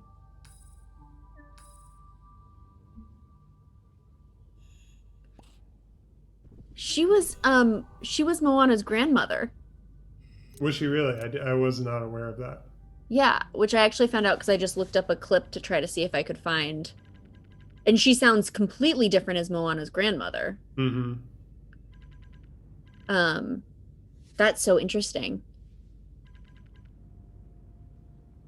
Um, Yeah, which by the way, I'm glad we got back to that because I wanted to point out. I think, well, what you were saying about the sensitivity council or whatever Yeah. they were called reminds Yeah, there me. was they were called something. I forget what it was. I saw it in the credits. I didn't read about it or anything. Well, it reminds me of your research into Moana, Mm-hmm. which is also Disney, Mm-hmm. although Yes. like a different branch of Disney because Moana Mm-hmm. wasn't Pixar. Um, but yeah, I know that you gave Blank Check a chance and didn't get into it right away. But I want you to know that I think they haven't officially announced this, but I believe it's an open secret that uh, somewhere on the horizon there's going to be a Moana episode of the Blank Check podcast Oh, because I would love to hear that. Yeah. they're going to do those directors, Good. Okay. possibly as soon as starting next month. I'll keep you updated on that. We should know in the next couple of weeks, but um, yeah, it's I mean, they're also going to do Aladdin and all their other movies because that's the Mm-hmm. same team, right? Mm-hmm. Musker and Clemens, I believe they're called. Um, and they've been hinting at the likelihood that that's where they're going next with the podcast and who they're covering. I also, speaking of blank check, so I have two podcast things related to tell you. One of which you may have heard from Dana, but I'm still going to tell you anyway because I haven't talked to you about it. Um so the first is that um the episodes of blank check that I did listen to, and then I've gotten very behind on, as I think I've told you, I've gotten very behind on most of my podcasts during quarantine. The only ones that I've really kept up with are Buffering and Angel on Top, um and then the Stay of Homekins podcast. Mm-hmm. Just because it's what I can stomach, and especially with Buffering and Angel on Top, even though that's new information, it's about stuff I've already seen, so in some ways I feel like if I miss something it's not an issue. Mm-hmm. And then Stay of Homekins, like Paul F. Tompkins is just such a fucking comfort to me at any time. Like I listen to that a lot when I'm like taking a shower or if I'm going for a walk. um but when I was listening to Blank Check at work, um basically right before everything shut down, I was listening to was the Miyazaki Yeah. episodes. Yep. And for Christmas, this is not Miyazaki, but it is Studio Ghibli. Kenny got me Grave of Fireflies. Yes. Have you seen Grave of Fireflies? Grave of the Fireflies. Yeah, Grave of the Fireflies, sorry. we got that out of the library. I think maybe like 2 or 3 years ago, and watched that for the first and only time. So we haven't finished watching it yet because we started watching it with Elliot, and then we were like, this, Elliot was like, I No. think this is too scary. But here's the thing, do you know what that movie is rated? I mean, it's probably like rated PG. It's rated PG. And we were like, because Kenny was like, yeah, I read the description and it said it was like, it sounded really dark, but then it was rated PG. And I understand that like sometimes movies are weird or whatever, but like I just feel like bombs going off make something. It got loud again.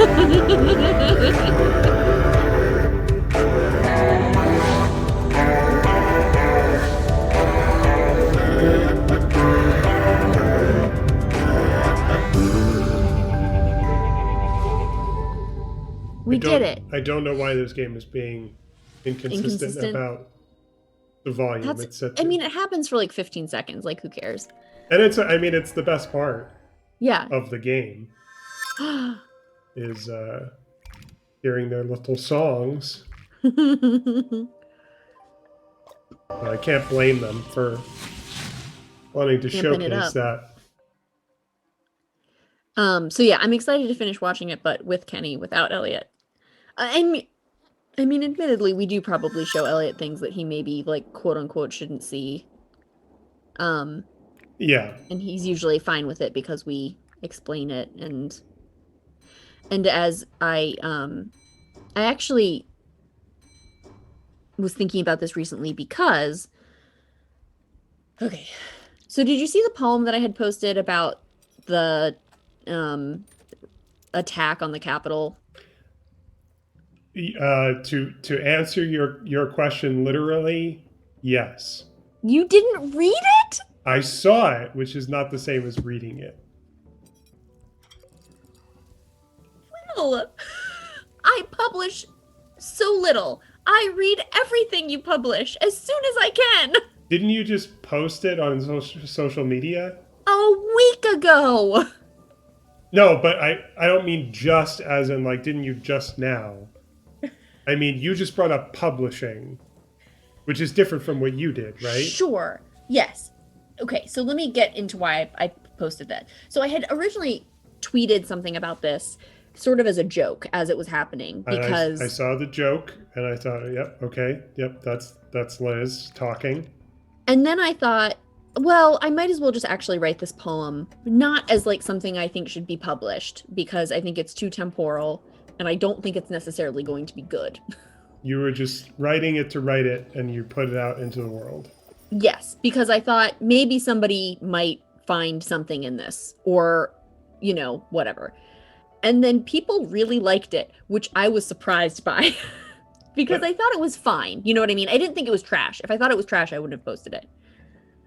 Um, but I thought it was fine and people really liked it. And this woman I went to grad school with, Erin, who has sort of fallen off of she had a kid almost exactly a year after I did and sort of fell off social media after that, which is fine. People don't have to be on social media on the time, but she lives in Ohio, so that means I don't really know what's going on with her. She Mm-hmm. texted me and said how meaningful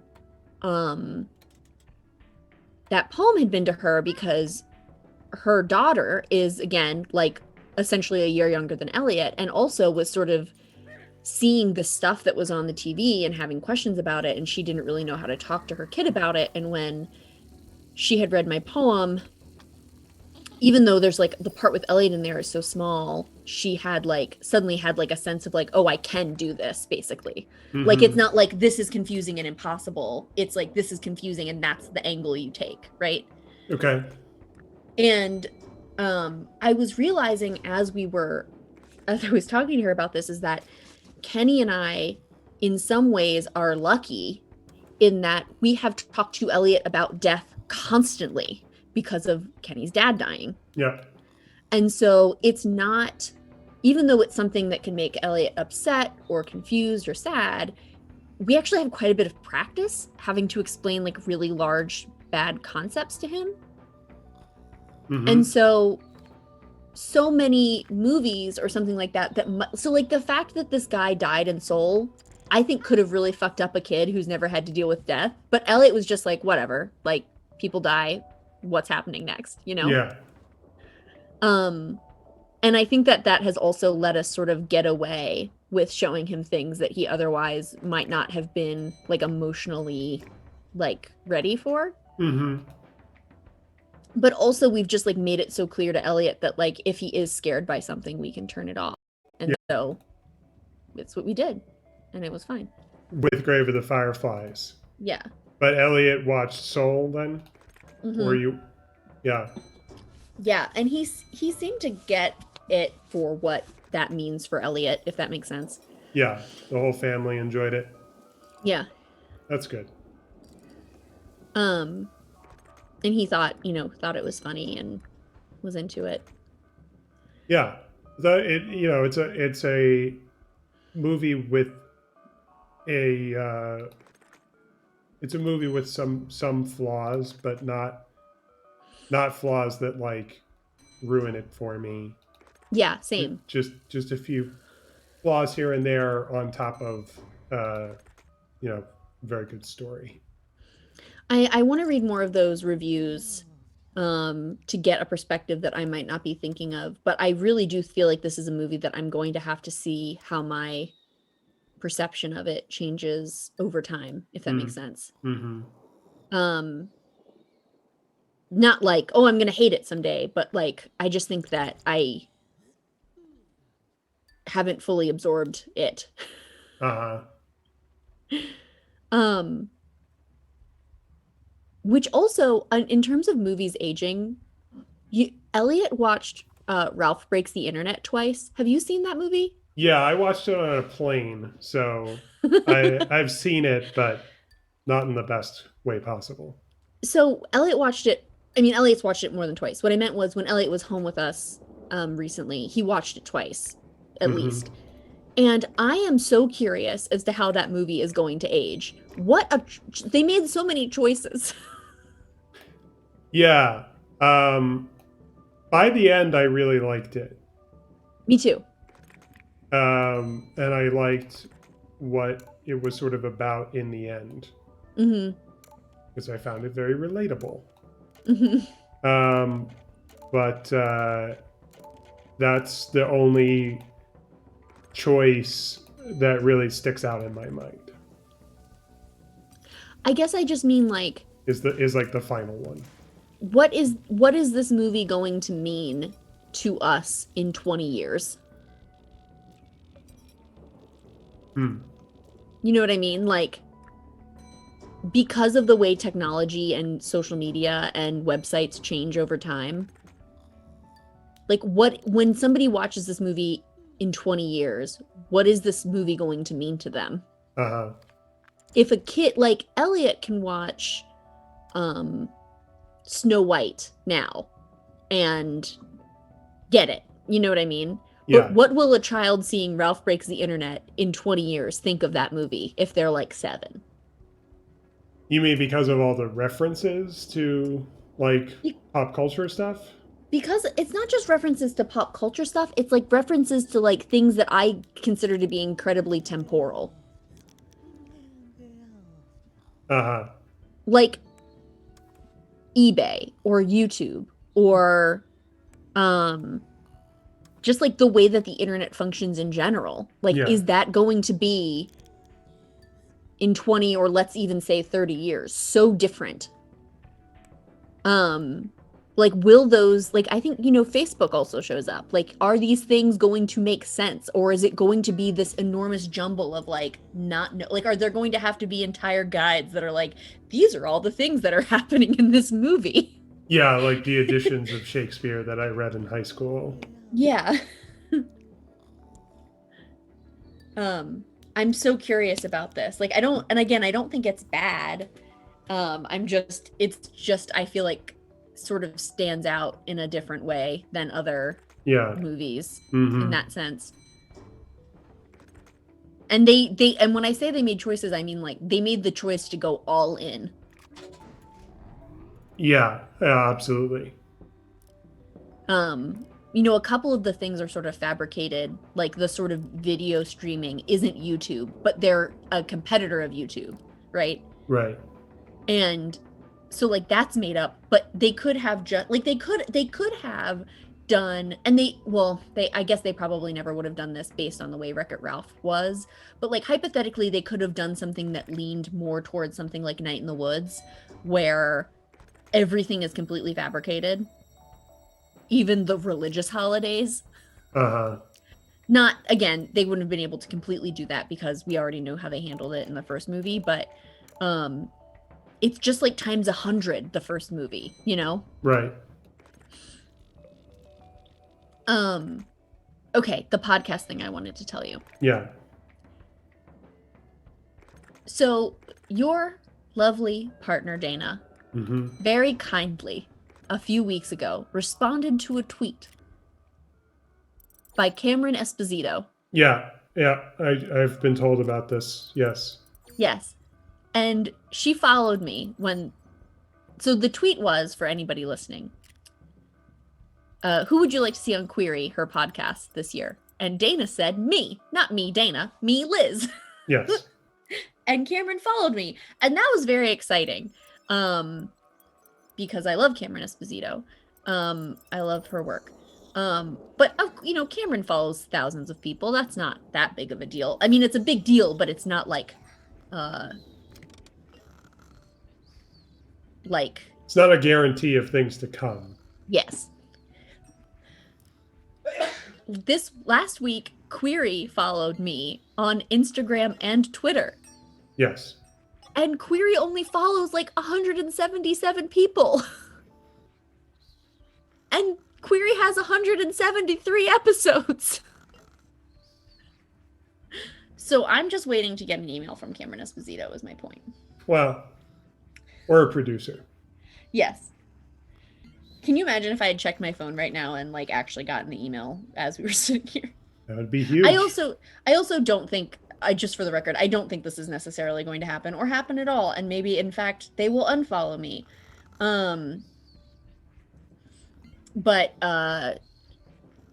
it was the fact that it happened at all at any point is just thrilling to me. I'm so stoked.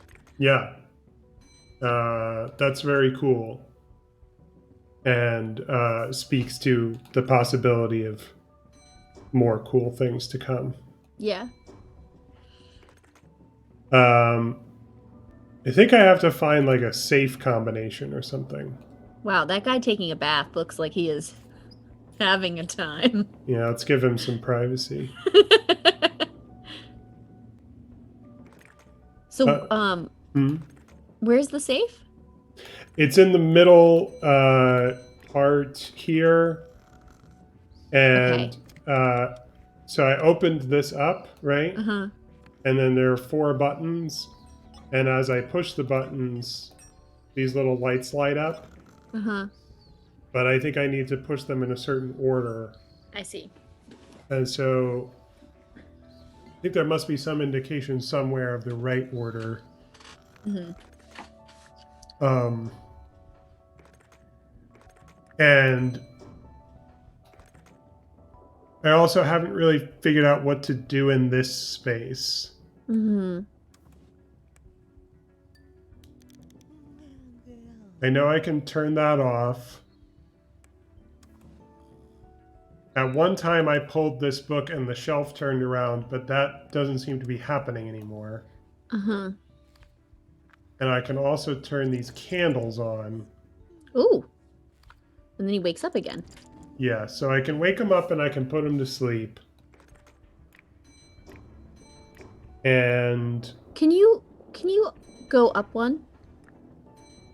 the Yeah, to to this one. this, And could you open it?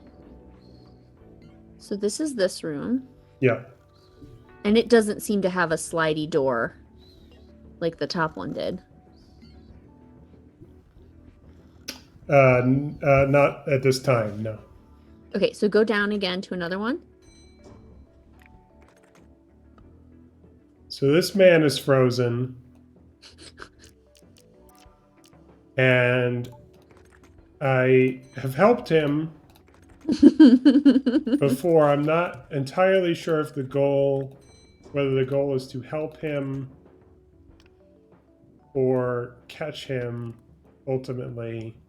So this might not be it at all, but could you go back to the safe room, the combination room? Okay. Yeah, So do you see these the shapes? yeah. Okay, so now go back up to the first room.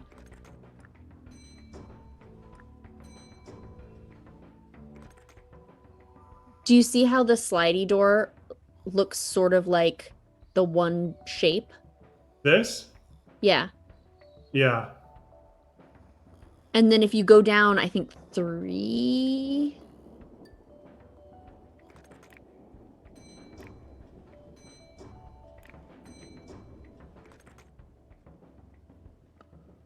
Okay, no, one more actually. I'm sorry.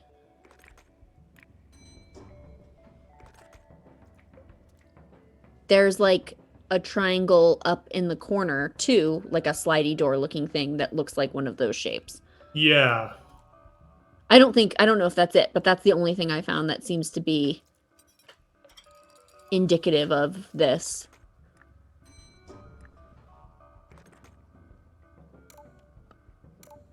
Okay.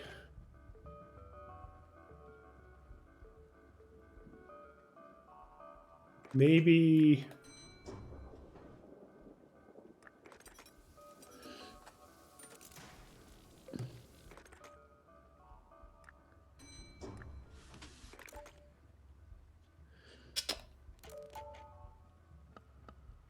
there's just a few too many parts to this Yeah, there's like a lot going on. for me to intuit how they are supposed to be put together.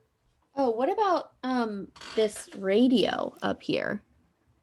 Um, oh yeah, I guess I can tune that, can I? I have not interacted with the radio up to this point. Okay, so I guess, am I supposed to make it match this? I mean, you could try. Oh, and I say, okay, and the other part is over here. Mm.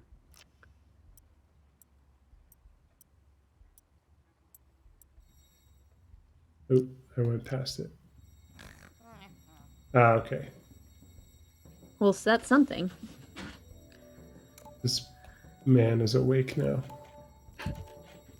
We can't see his face, so we don't know his mood. Okay. Let's leave that there. Let's wake up this man.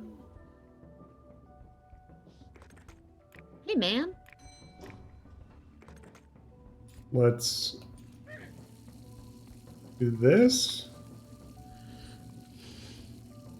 Okay, and okay, he's also got washing. Hmm. Do I need to? Okay, so there are two things that I can manipulate throughout the whole thing, and it's whether the water is on and whether the electricity is on. Mm-hmm. So this man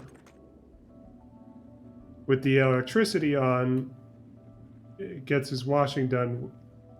With the water off, it showers him. Mm-hmm.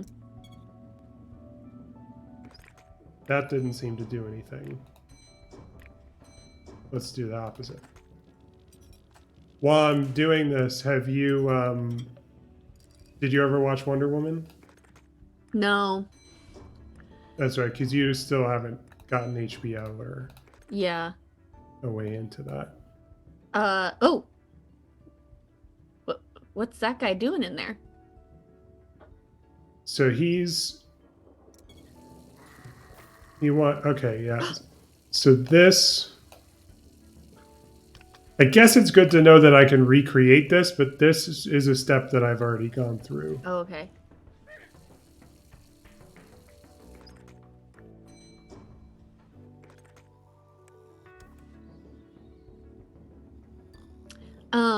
Have I told you that I'm going on a writing retreat next weekend? You haven't told me, but I saw something you posted about it. We're going to a place called, it's going to be me and my friend Aram. Uh-huh. We're going to a place called the Spring House at Thistle Hollow. And it's sort of in Shenandoah. It's like right outside of Shenandoah. A little bit closer to Luray, which is also near Shenandoah. But it's this standalone house, like little house that's separate, not like a tiny house, but it's small. Um, that's separate from the main house on a farm. Uh-huh. And it's got a loft with like a futon mattress and then another bedroom with a queen size bed. And I'm really tempted to sleep in the loft, but we'll see how that goes. I'm also afraid it's going to be cold up there, but I am going to bring an extra blanket. And then it's just got this really cute little kitchen with like an oven and a stove and like a little like painted enamel hot pot.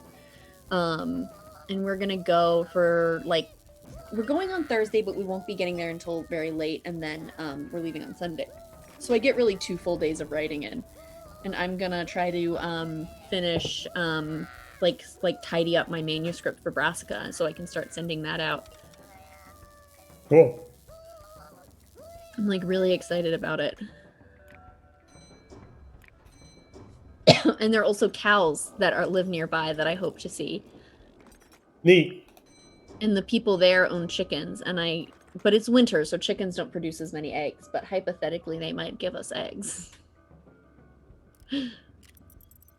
Okay, so I think okay, all right. So okay. This is gonna tell me the combination. Hmm. Okay, so do you still have that pen and paper handy? Sure do. Okay. So 1 equals left. Okay. 2 equals vertical, Mm-hmm. and 6 equals right. Okay. Now let me see if I can find 3, 4, and 5. Okay, 3 equals down. Mm-hmm. 4 equals right. Mm-hmm. And 5 equals left. Okay. Now let's see if I did that right. Come on.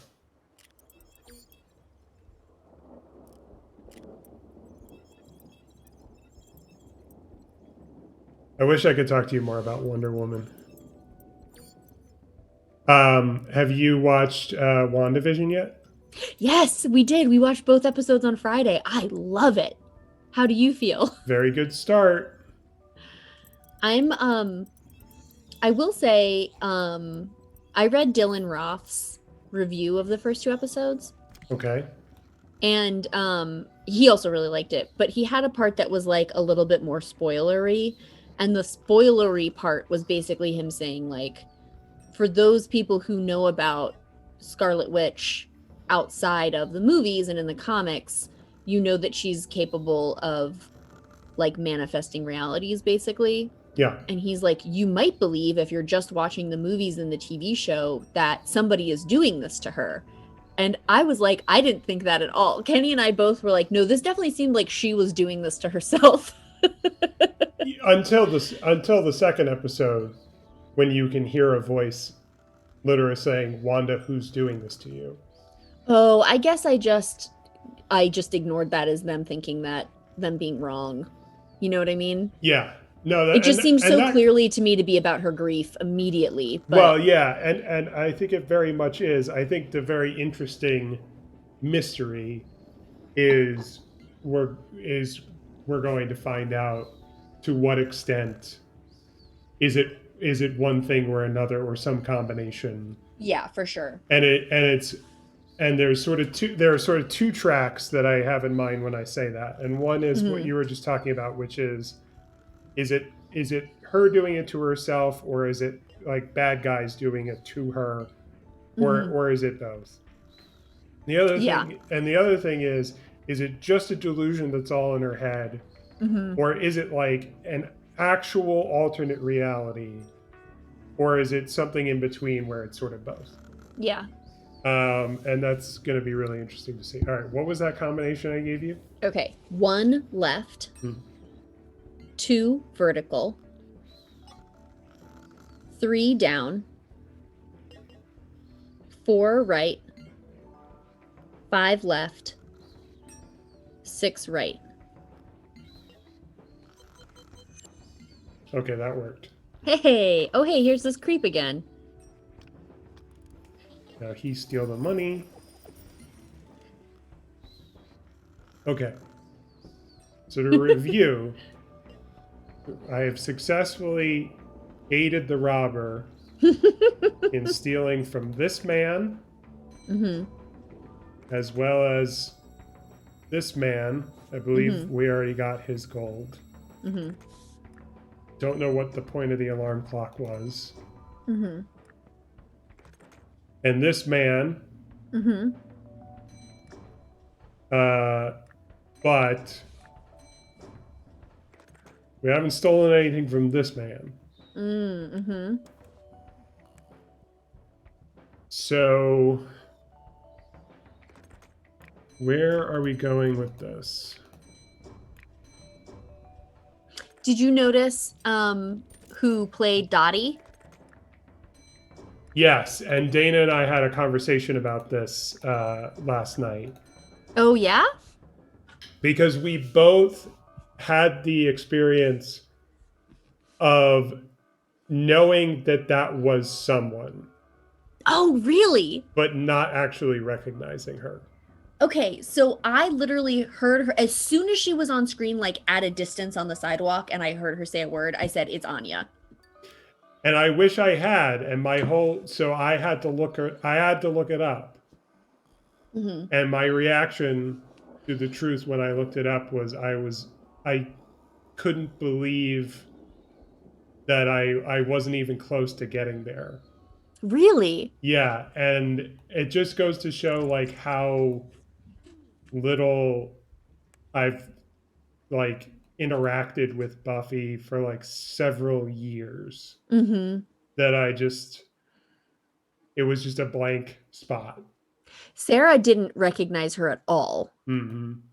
And I had said to her, she had said, "Are you going to watch WandaVision?" I think if you wanted to watch it with Elliot, you could, which is true, but we'll probably watch it without him just because, unless it's like convenient. Hmm. Um, but I had said to her, let me know, because we watched the first episode and Kenny was like, "Do you want to watch the second episode?" I was like, "Yeah, I'm awake enough for this."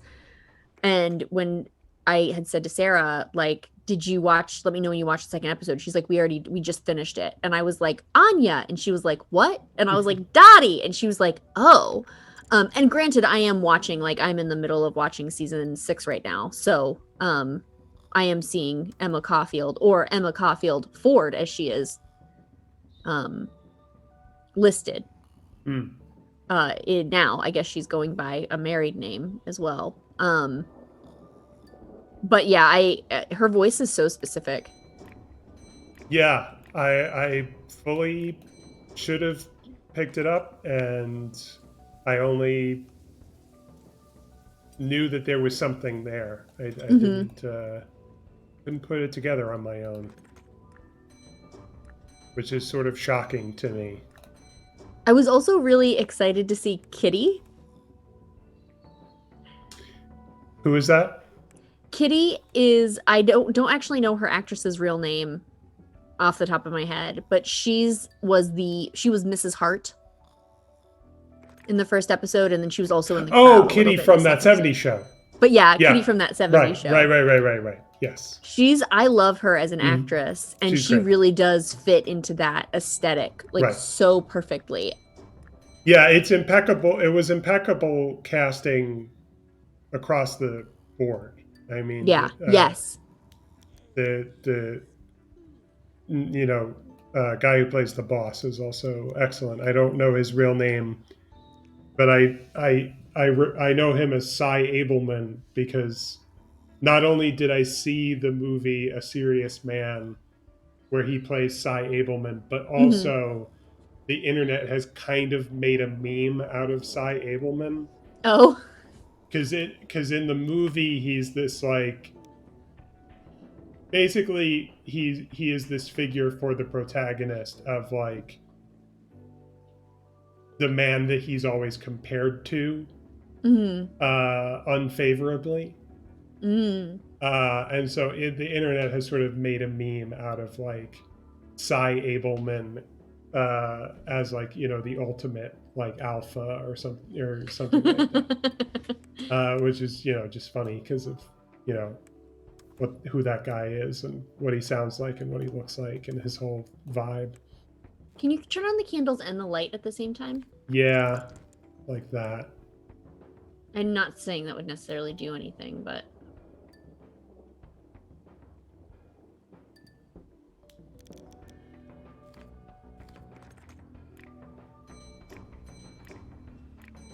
and also, I mean, I think we knew this, and I've actually seen other people say this on the internet too. But Catherine Hahn, when we finished the second episode, I looked at Kenny and I was like, "What a fucking treasure!" Yep. She's incredible in every single thing she's ever been in. She's just like sharp and funny and beautiful and everything that the part needs. Yeah, she's incredible.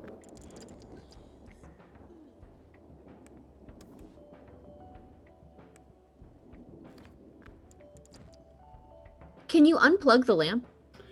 I don't think so. Okay. Because Can you do something with the tea?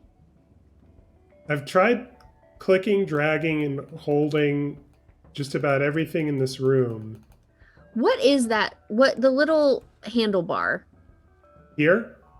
No, the on the far right. That's like for the Oh, wall. so yeah, you must not have been watching, but every one of these little compartments was like closed when I Oh, I see, first I see. turned around to it. So So that's completely done then. I think so, yeah. Okay. God, what are we missing? Okay, so on the wall it has up, up, up, down, down, down. Yeah, which sort of reads differently, I think, depending on the light in the room. Uh-huh. And there are these sort of three house shapes here. Um,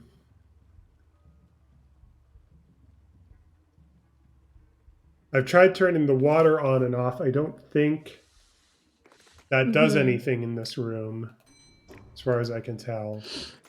Um,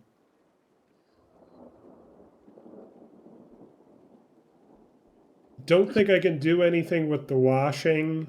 Mm-hmm.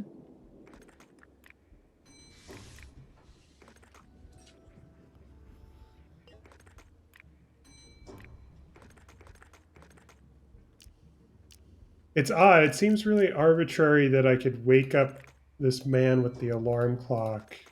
Yeah. I feel like we didn't fully explore that. Yeah, I would like to. Could you do something, please?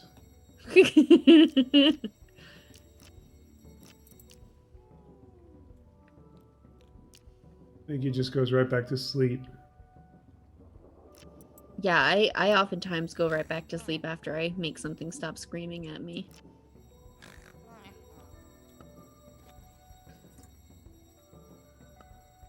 Oof magoof.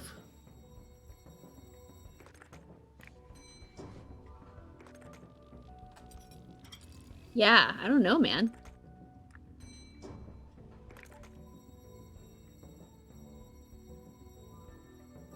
It seems like everything is like contained, you know?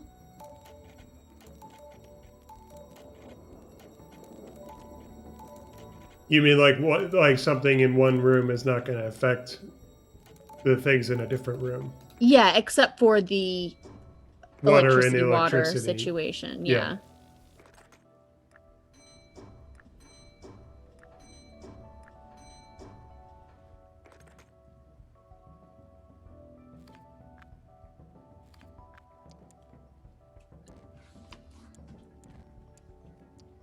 Turning this very slowly now. Uh-huh.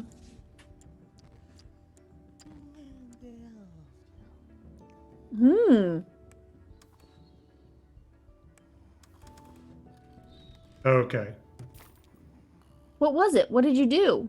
Well, I had done that before. Um, it wasn't working again because I was turning it in the wrong direction. I Oh. was making it like I was trying to pull it out, so I was dragging Mm-hmm. my mouse backwards. When I did it sideways, then it flipped around. Oh. So we know how to get this guy out. I So can we think. get his money? Well, I think the problem is I think he's sleeping on his money. Mm.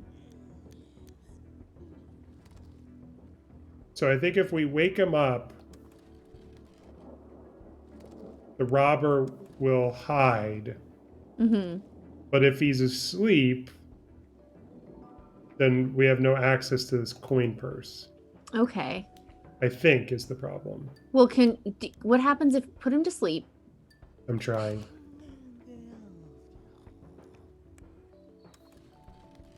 and Okay. you So do the he. sucky thing to see what happens?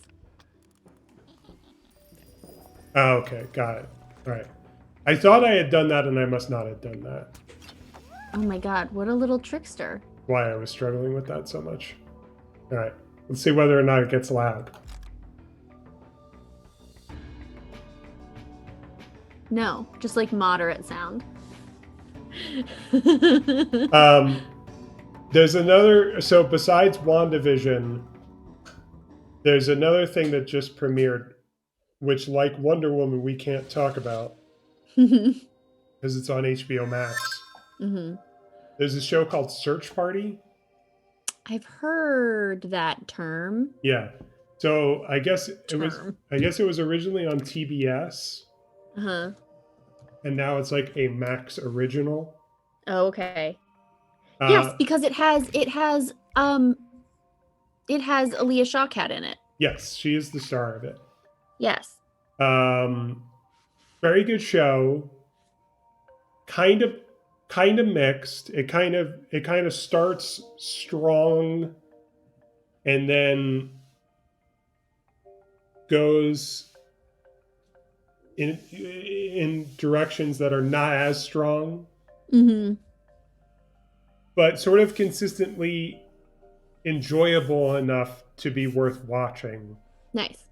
And now season 4 started up just like right at the same time as WandaVision premiered. Mm-hmm. So we kind of absorbed all of that at once. And yeah, if you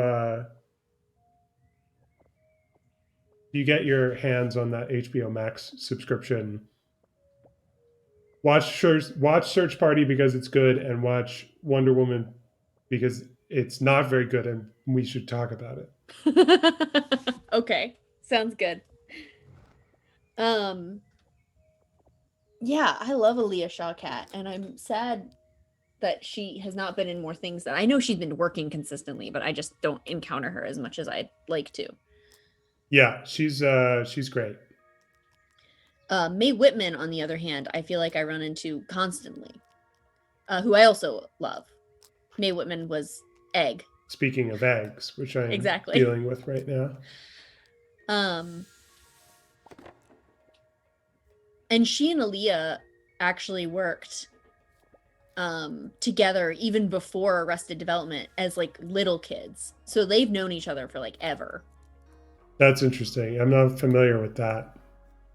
They were on some like Canadian TV show or something like that. I might be making that up, but they were in something together that was like a youth programming thing as children. Um, but yeah, Mae Whitman has shown up in a couple of things, but she's in Good Girls, which is a TV show that I think is I watch because I like the actresses so much, but I think the writing is sort of hit or miss. Uh huh. Which has you are you familiar with that show? Yeah, not. I haven't watched it, but I feel like I know enough about it to know what you're Yeah, it talking about. has Christina Hendricks in it, Retta, also from Parks and Rec, and then Mae Whitman. Yeah, But and I know I've heard Lauren Lapkus talk about it because apparently she yes, she was on there for a time. yeah, she's in the most recent season, and I think that they have another season coming out, and Lauren Lapkus will become a more prominent character in that season. Cool. It ended sort of on a cliffhanger that Lauren Lapkus was like a big part of Yeah. the last season. Uh huh. Um, but then also we watched a show that I've suggested to Dana, um, Owl House on Disney Plus. Yes, I've heard of this. And Mae Whitman plays a voice acts a character in that. Neat. But you definitely should watch Owl House. It's a delight. It's really funny. Aaron Hansen voices a couple of characters on it. Yeah, I think that's why I heard of it initially. But it also has the protagonist is a Spanish speaking bisexual girl. Yeah, I'll probably check that out at some point. It's also just like I mean it's like a cartoon, but it's like really easy to watch and it's like easy to get. There's one season and um it's just really good. He's awake. Elliot's awake. I don't know why we were scooting for an hour at the park today. Did I tell you I got a scooter? I know I only sort of inferred that, but I haven't really heard about it. So Elliot got a scooter for Christmas and we went to the park the one day and I sort of scooted on his scooter and I was like, this is a lot of fun. I like scooters. Uh huh. So I was like, do they even make scooters for adults? And I was like looking online and Razor makes a scooter that's like for adults, like not for small children. Mm-hmm. And I was like, I had a Razor scooter as a kid and it was like $100 basically. It was like $90 actually. And then Claire, my boss, had gotten me a $20 gift card to Target and that was the place where this scooter was the cheapest. Like I think it was like $100 on the Razor website, but at Target it was $90. And I was like, well, now I'm gonna buy myself a scooter. And I have a scooter now, and I've scooted once at lunch, and I scooted once with Elliot. Elliot is very slow, so uh not super fun to scoot with him. Mm. But God, I was going down a hill and I was like, going fast is fun. Neat. Did you ever have a scooter? Is that a No. thing that people had in New York? Sure. In my part of New York, yeah, to some extent. It was never like a big thing from what I remember, but I never loved any of that stuff. Do you know how to ride a bike? Yeah, I had a bike. I had bikes Hmm. growing up, and I learned how to ride a bike. But Which, if you don't know how, that's fine. Kenny also does not know how to ride a bike. yeah, Also, in this scenario, if where I'm I imagining that you didn't. if I tried to ride a bike today, I wouldn't be good at it, and I wouldn't be Hmm. super comfortable Hmm. about it. But I Hmm. I could get by. Yeah. Um, and but yeah, as far as like skateboards, scooters, roller skates, roller blades, Yeah. anything like that, I've never been comfortable enough and to try it, and never been all that interested. Anyway. Skateboarding I could never do. I just knew I was gonna hurt myself, and I would have. Too unstable. Rollerblades, I did rollerblade for a while. Could not do that now, or ice skate because I would like not well, but I could, go in a circle or whatever. And I enjoyed that. Um, but now that would be devastating for my knee. Mm-hmm. Um, Scooters are easy. Scooters you can pick up pretty much right away. Um, but I mean unless you're Elliot. But even Elliot picked it up faster than he's picked up anything else. But yeah, as an adult person it's very easy to pick up a scooter. Um I realized because a scooter is very easy to store because they're very small. And so I was like, oh, this is a way that I can like get exercise too that is not bad on my knee, because as long as I'm scooting with my right leg on the platform, my knee's going up and down, but it's not having any impact, which is the thing that screws up my knee. I did realize that I am right-handed and also right-legged, if that makes sense. Like I kick, like my right leg is the one that is the stabilizer and the guiding one, so I kick with my left foot. Mm-hmm.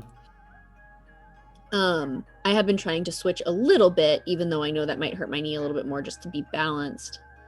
Um, but yeah, I'm really excited to scoot more. Okay, so I think the problem I was having was that two of the birds are bad singers, but three of them are good. I think that's what the game seems to have implied. Uh-huh. Now I am Oh. waking up the log. Okay, and I think that this will finish it. Okay. Oh, that was an easy one. Yeah, that was pretty easy. Good job, Will. Thank you. Oh, look at all those birds.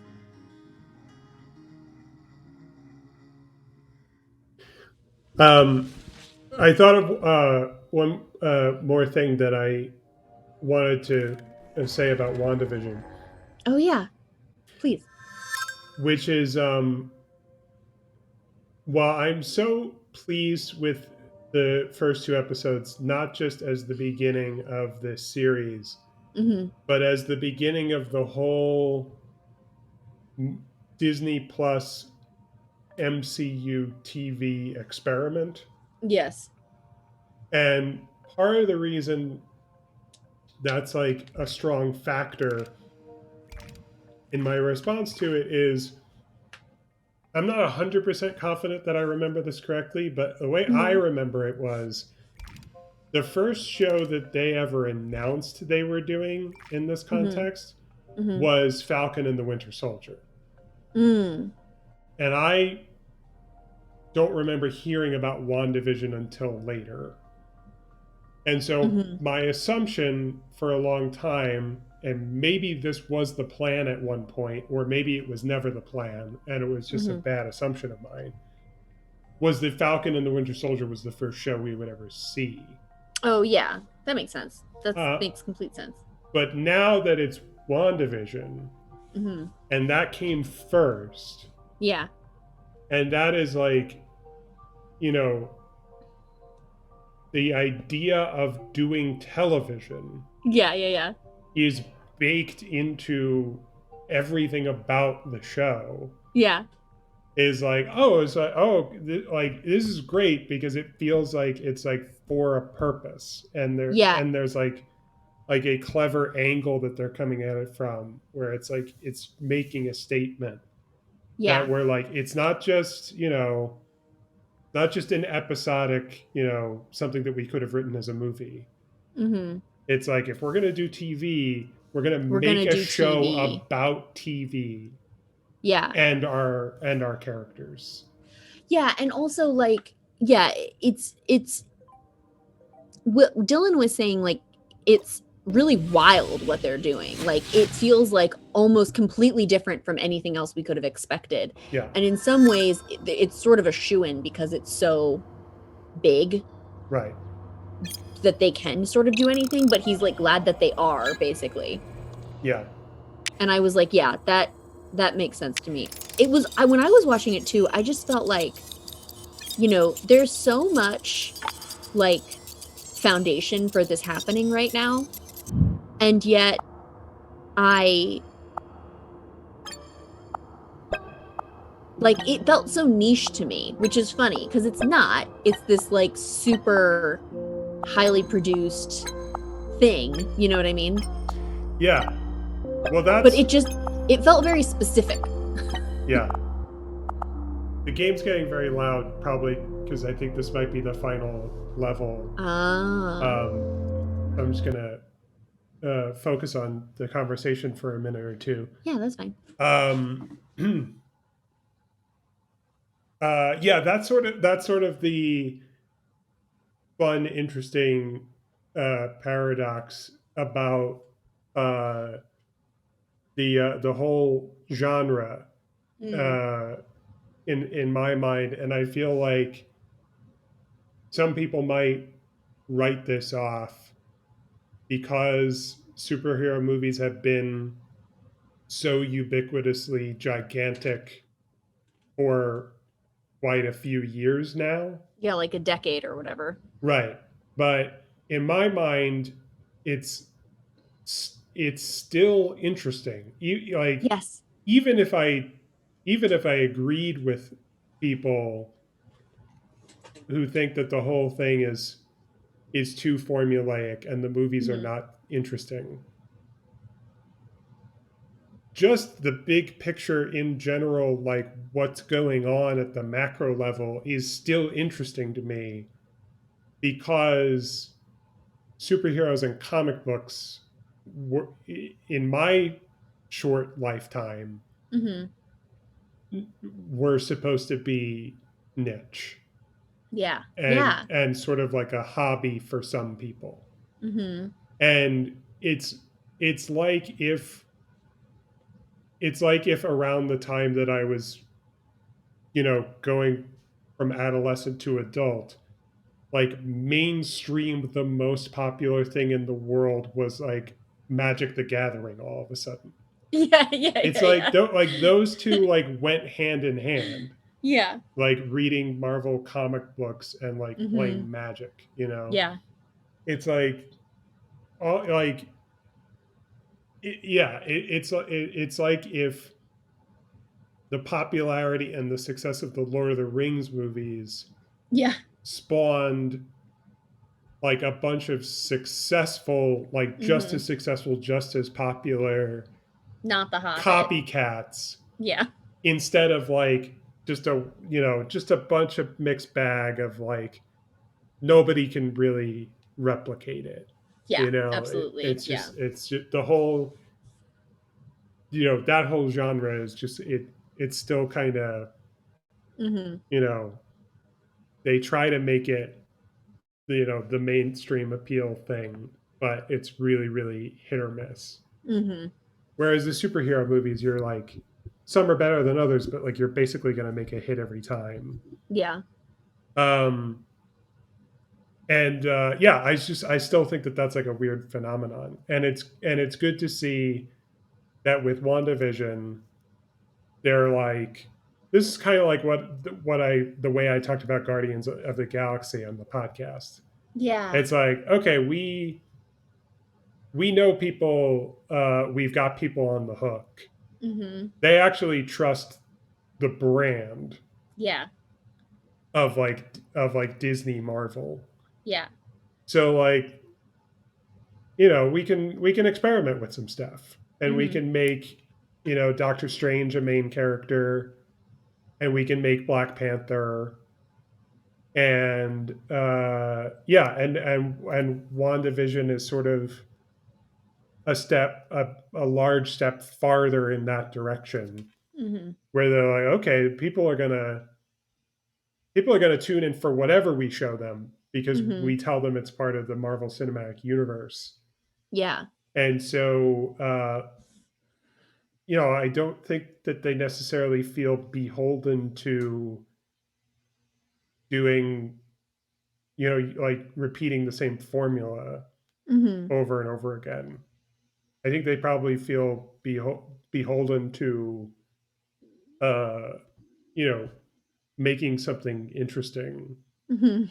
And it just has to have like the sort of characters that we recognize, and it has to like not contradict, uh, what we know about the Yeah. world.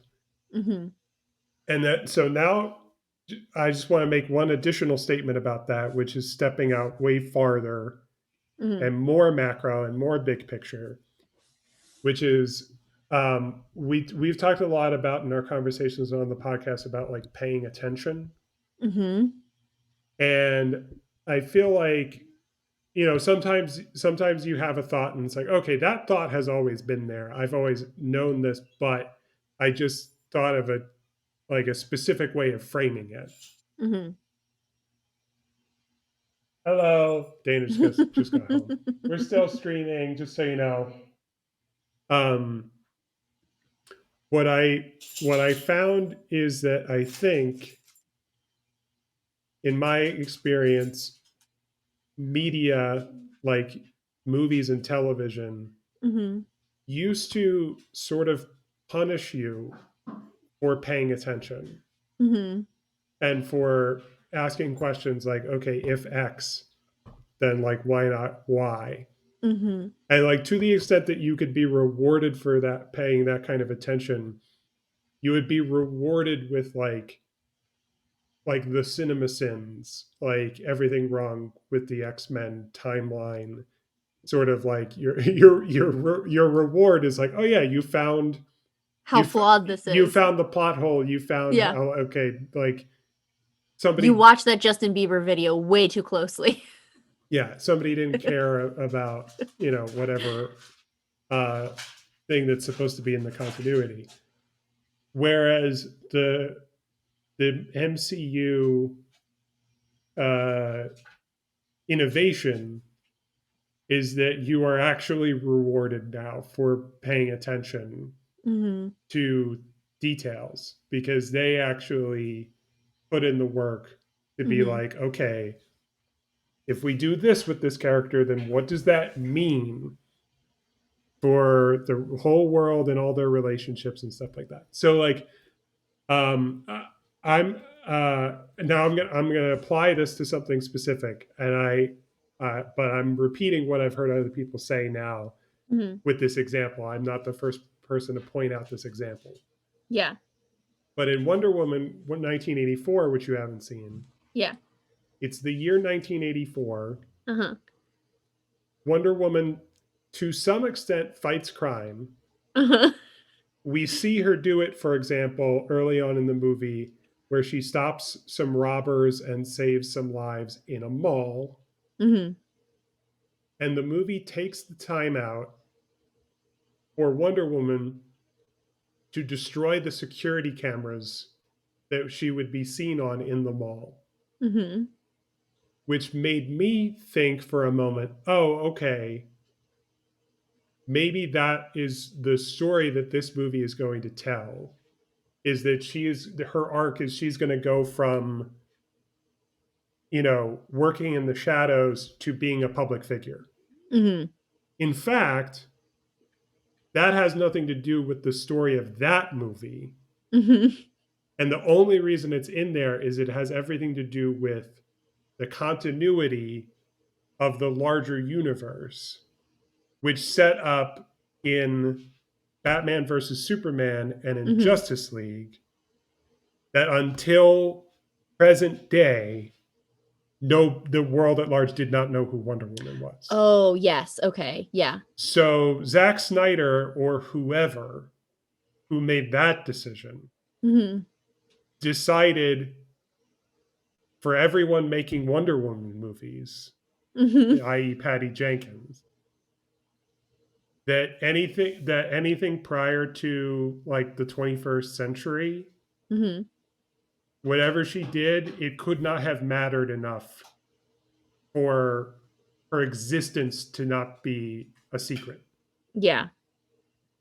And that's why she takes out security cameras in one of her movies. Mm-hmm. Um, that's exactly the sort of thing that like in the on the Marvel side, they either wouldn't make that decision or they would find a Mm-hmm. way to patch it over. Yeah. Um, they would not go like, okay, I guess they sort of did it. They sort of did it with Endgame with Captain America Yeah. because people want to know, okay, if Captain America lived his life and got old, where was he on 9/11? Mm-hmm. And where was he uh the day that New York was being attacked in 2012 in the Mm-hmm. Avengers. But the point is they have no plans to make any movies about that. Yeah. Like they made that decision knowing like, okay, that chapter is closed. Yeah. So it does not matter. Yeah. Uh what was what was happening with him Mm-hmm. during those years. Mm-hmm.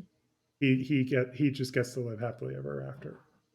So yeah, it's not just Marvel. When I say final wrapping up what my conclusion that I came to, it's not just the MCU that rewards you for paying attention. It's also Mm-hmm. like we can see it in the like sort of over serialization of like peak TV, right? Mm-hmm. Of like Yeah. television used to be, you know, what WandaVision is parodying Mm-hmm. or paying tribute to or doing an homage to, which is, tune in for an episode. We There are as, no we consequences. assume that you've never seen the show before. Yeah. It does not matter what episode you see, Mm-hmm. um, because there's no mechanism by which someone would watch every episode in order. Mm-hmm. Um, now we have plenty of that. We've had it Mm-hmm. even before streaming. We had like TV shows on DVD. Mm-hmm. And then so like Arrested Development emerges Which I watched on DVD. and Mad Men and Breaking Bad and The Sopranos and Mm-hmm. like it's like okay, you are expected to watch every episode. You're expected to watch them in order and you're expected to pay attention in order to follow a story that is more like what we used to think of as movies Mm-hmm. than television. Yeah. And so that's the sort of shift that has happened, but it hasn't, you know, it's an enormous ship very slowly turning Yeah. because there are still pockets of entertainment that either stick to doing it the old way for good cause Mm-hmm. or they're somewhere in between and they're doing kind of a sloppy job. It's sort of neither nor. Mm-hmm. Um, I have a WandaVision question for you. Yeah, go for it. Who do you think was it obvious to you / who do you think the voice was on the radio talking to Wanda? I thought it sounded like Chris Evans. I also thought it sounded like Chris Evans. Okay, great. We agree. I said to Kenny, who do you think that was? And he was like, I don't know. And I was like, I think it was Captain America. I think it was Chris Evans. And he was like, I don't think there's any way to know yet. I was like, doesn't it sound like him? Yeah. And then I looked, they didn't have it in the credits because Kenny was like, they're probably not going to have it in the credits. But I did look in the credits and they didn't have it in the credits. What if it's Luke Evans? Who's Luke Evans? I think Chris Evans has an actor brother named Luke. Oh. I might be thinking of Luke Hemsworth. Oh. As opposed to Chris Hemsworth. Is there a Luke Evans? Yeah, there is a Luke Evans. Hey, good and he's job. An actor.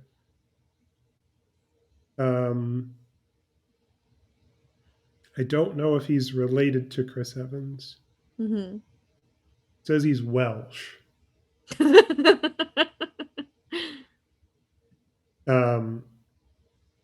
let me stop sharing it. That's Luke Evans. Ah, I see. Yeah, that guy. Isn't it funny how it applies my background? It gave him the background, yeah. Yeah, that's good. I've never done that before. That's really funny. Okay. You want to go back to Nog? Yeah, and then I think we might have to, if we can finish up Nog. Yeah, I would love to finish this up and then say farewell. Yeah. So I'll try not to dilly-dally on this too much.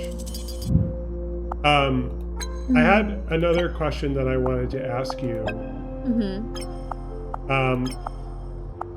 Which is about video games. Yeah.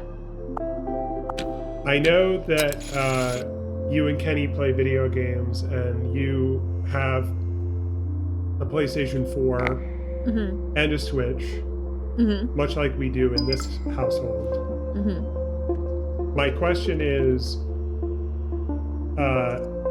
is there any talk in your household of next gen? Yeah, so I actually think this sounds insane, but Blake, I think, would have bought Kenny a PlayStation 5 if he had been able to. I think we do plan on getting one eventually, but I think we're not so into it right now that it's worth it. I bought Kenny his PlayStation 3 for his birthday the one year, and it had been out for a few years, but I was the one that got it for him. Nice. And I think Blake got him his PlayStation 4 for Christmas one year. Wow. So yeah, but Blake is very funny because he wants things, but he doesn't want to invest in them. So I know it sounds insane that he would buy a PlayStation 5 for Kenny and not one for himself. But I think his thought was that he was going to buy it for Kenny, just play it over here a bunch, and then once he decided that he wanted to get one, he would have a better idea of which one he wanted to get. Yeah. When you say which one, you mean which PlayStation 5? Yeah, both like with the drive or without the drive / if you wanted to wait for like a slightly... Because you know how they have like that slightly different iterations that come out? Yes. And so if you wanted to wait for a slightly different iteration, or if you wanted to get the... whatever. I see. But yeah, I think that we will eventually, but I don't think we're really chomping at the bit yet. I am also just dying for that Breath of the Wild sequel at this point. Absolutely, yeah. Can't deny that. They had that trailer for it, like, how long ago was that now? It's been over a year, I guess. Yeah. Yeah, I sort of, with like the holidays and all, I'm shouting because the game is loud. And no, I understand. I swear I saw that it's down the whole way. I can't fix it. So, good game.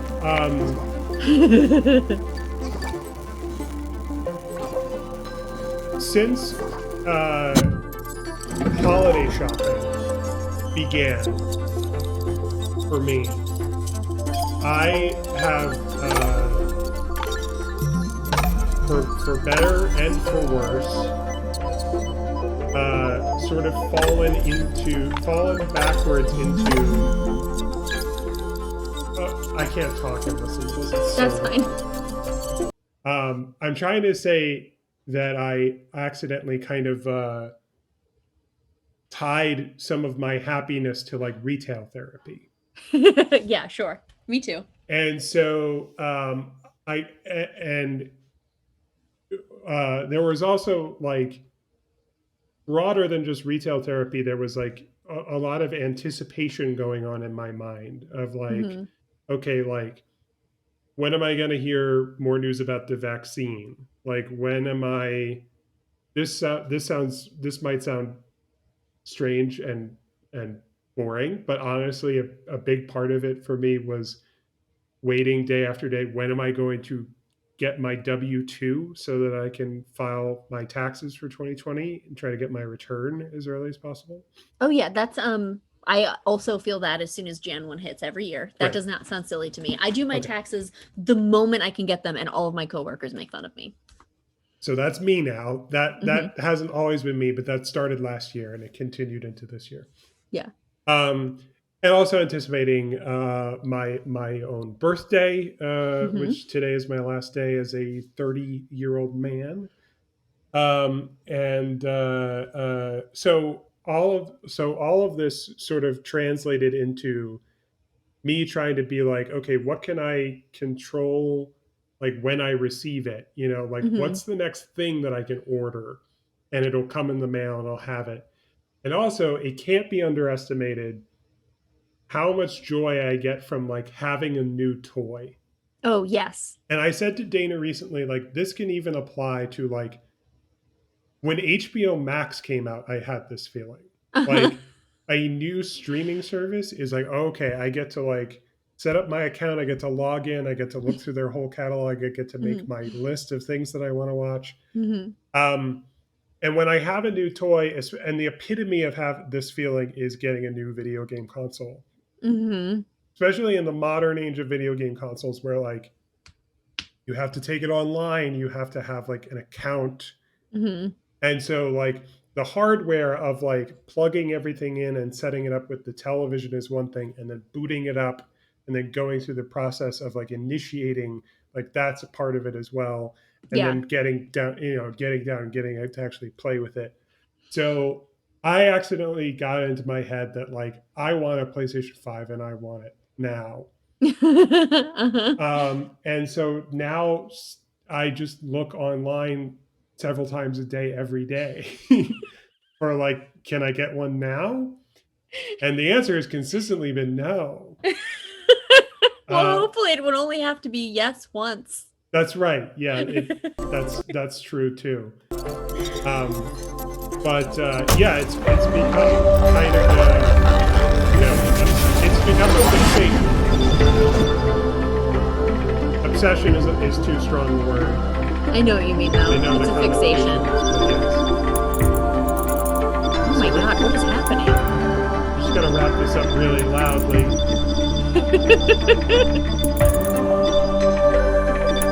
And also, by the way, one of the reasons that I want a PlayStation 5 Yeah. is that like the second or third thing I'm going to do with it is like, okay, how do I Chuck it out a window. no, What? No, I'm kidding. how can I stream with it? Yeah. And is it going to work better than the PlayStation 4 did? Because we tried Mm-hmm. that a few times Mm-hmm. and it was never smooth and it never came out the way I want. But will Yeah. the PlayStation 5 work better for that purpose? And will it Yeah. would be able to stream PS5 games as easily or more easily than than I do this? But speaking of doing this, I should have said cover your ears. I'm just turning these rings now. Of course. Maybe if I Make them all the same.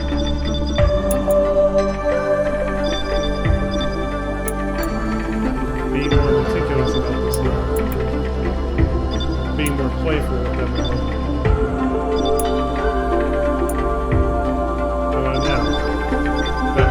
Okay, that's something. We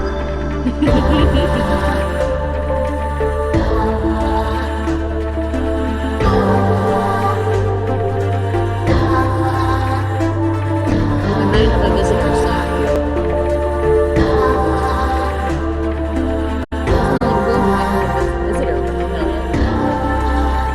You just woke You're the visitor. up. Like just said, where'd the bizzer go? It was like, you're the visitor. We did it. Will is Hi, Elliot. He said no. Amazing, Will. Now it's sort of reviewing all of our accomplishments. Uh-huh. What do you think of GNOG? That was a delightful game. Isn't it? Yeah. I think it's good. It's even better in VR. Yeah, I bet. I'm still bitter I didn't win that. Did I tell you that I won something? Oh, thank you, Elliot. Yeah, you told me you won a Roomba. Uh-huh. Yeah. Still bitter I didn't win that damn Oculus. Oculus, yeah, that would have been something a little more exciting. I haven't gotten the Roomba yet. I got everything else. I also won a work scavenger hunt. Yeah. And I got a mug. I won an award for a project I did. And I used them. I got points, and then I can spend the points in the store. And I, every time I've done this, I get myself something and then donate everything else to the Trevor Project. So I got myself 4 crystal highball glasses, which are amazing. They're so heavy. Nice. But they were like $40, and then I donated like $127 to the Trevor Project or something. Cool. That sounds like a really cool purchase. Yeah, I'm really glad because all of our cups are either 8 ounces or 16 ounces, and I really wanted like a 12-ounce something. Yeah. We got a new Keurig recently. Oh, you're a Keurig family. Yeah, well, we just decided. I decided we should treat ourselves to that because this was in the throes of my retail therapy. And we have always gotten by with a very simple Keurig that just does 1 cup at a time. Like you pour in the water every time and use that water, single serving.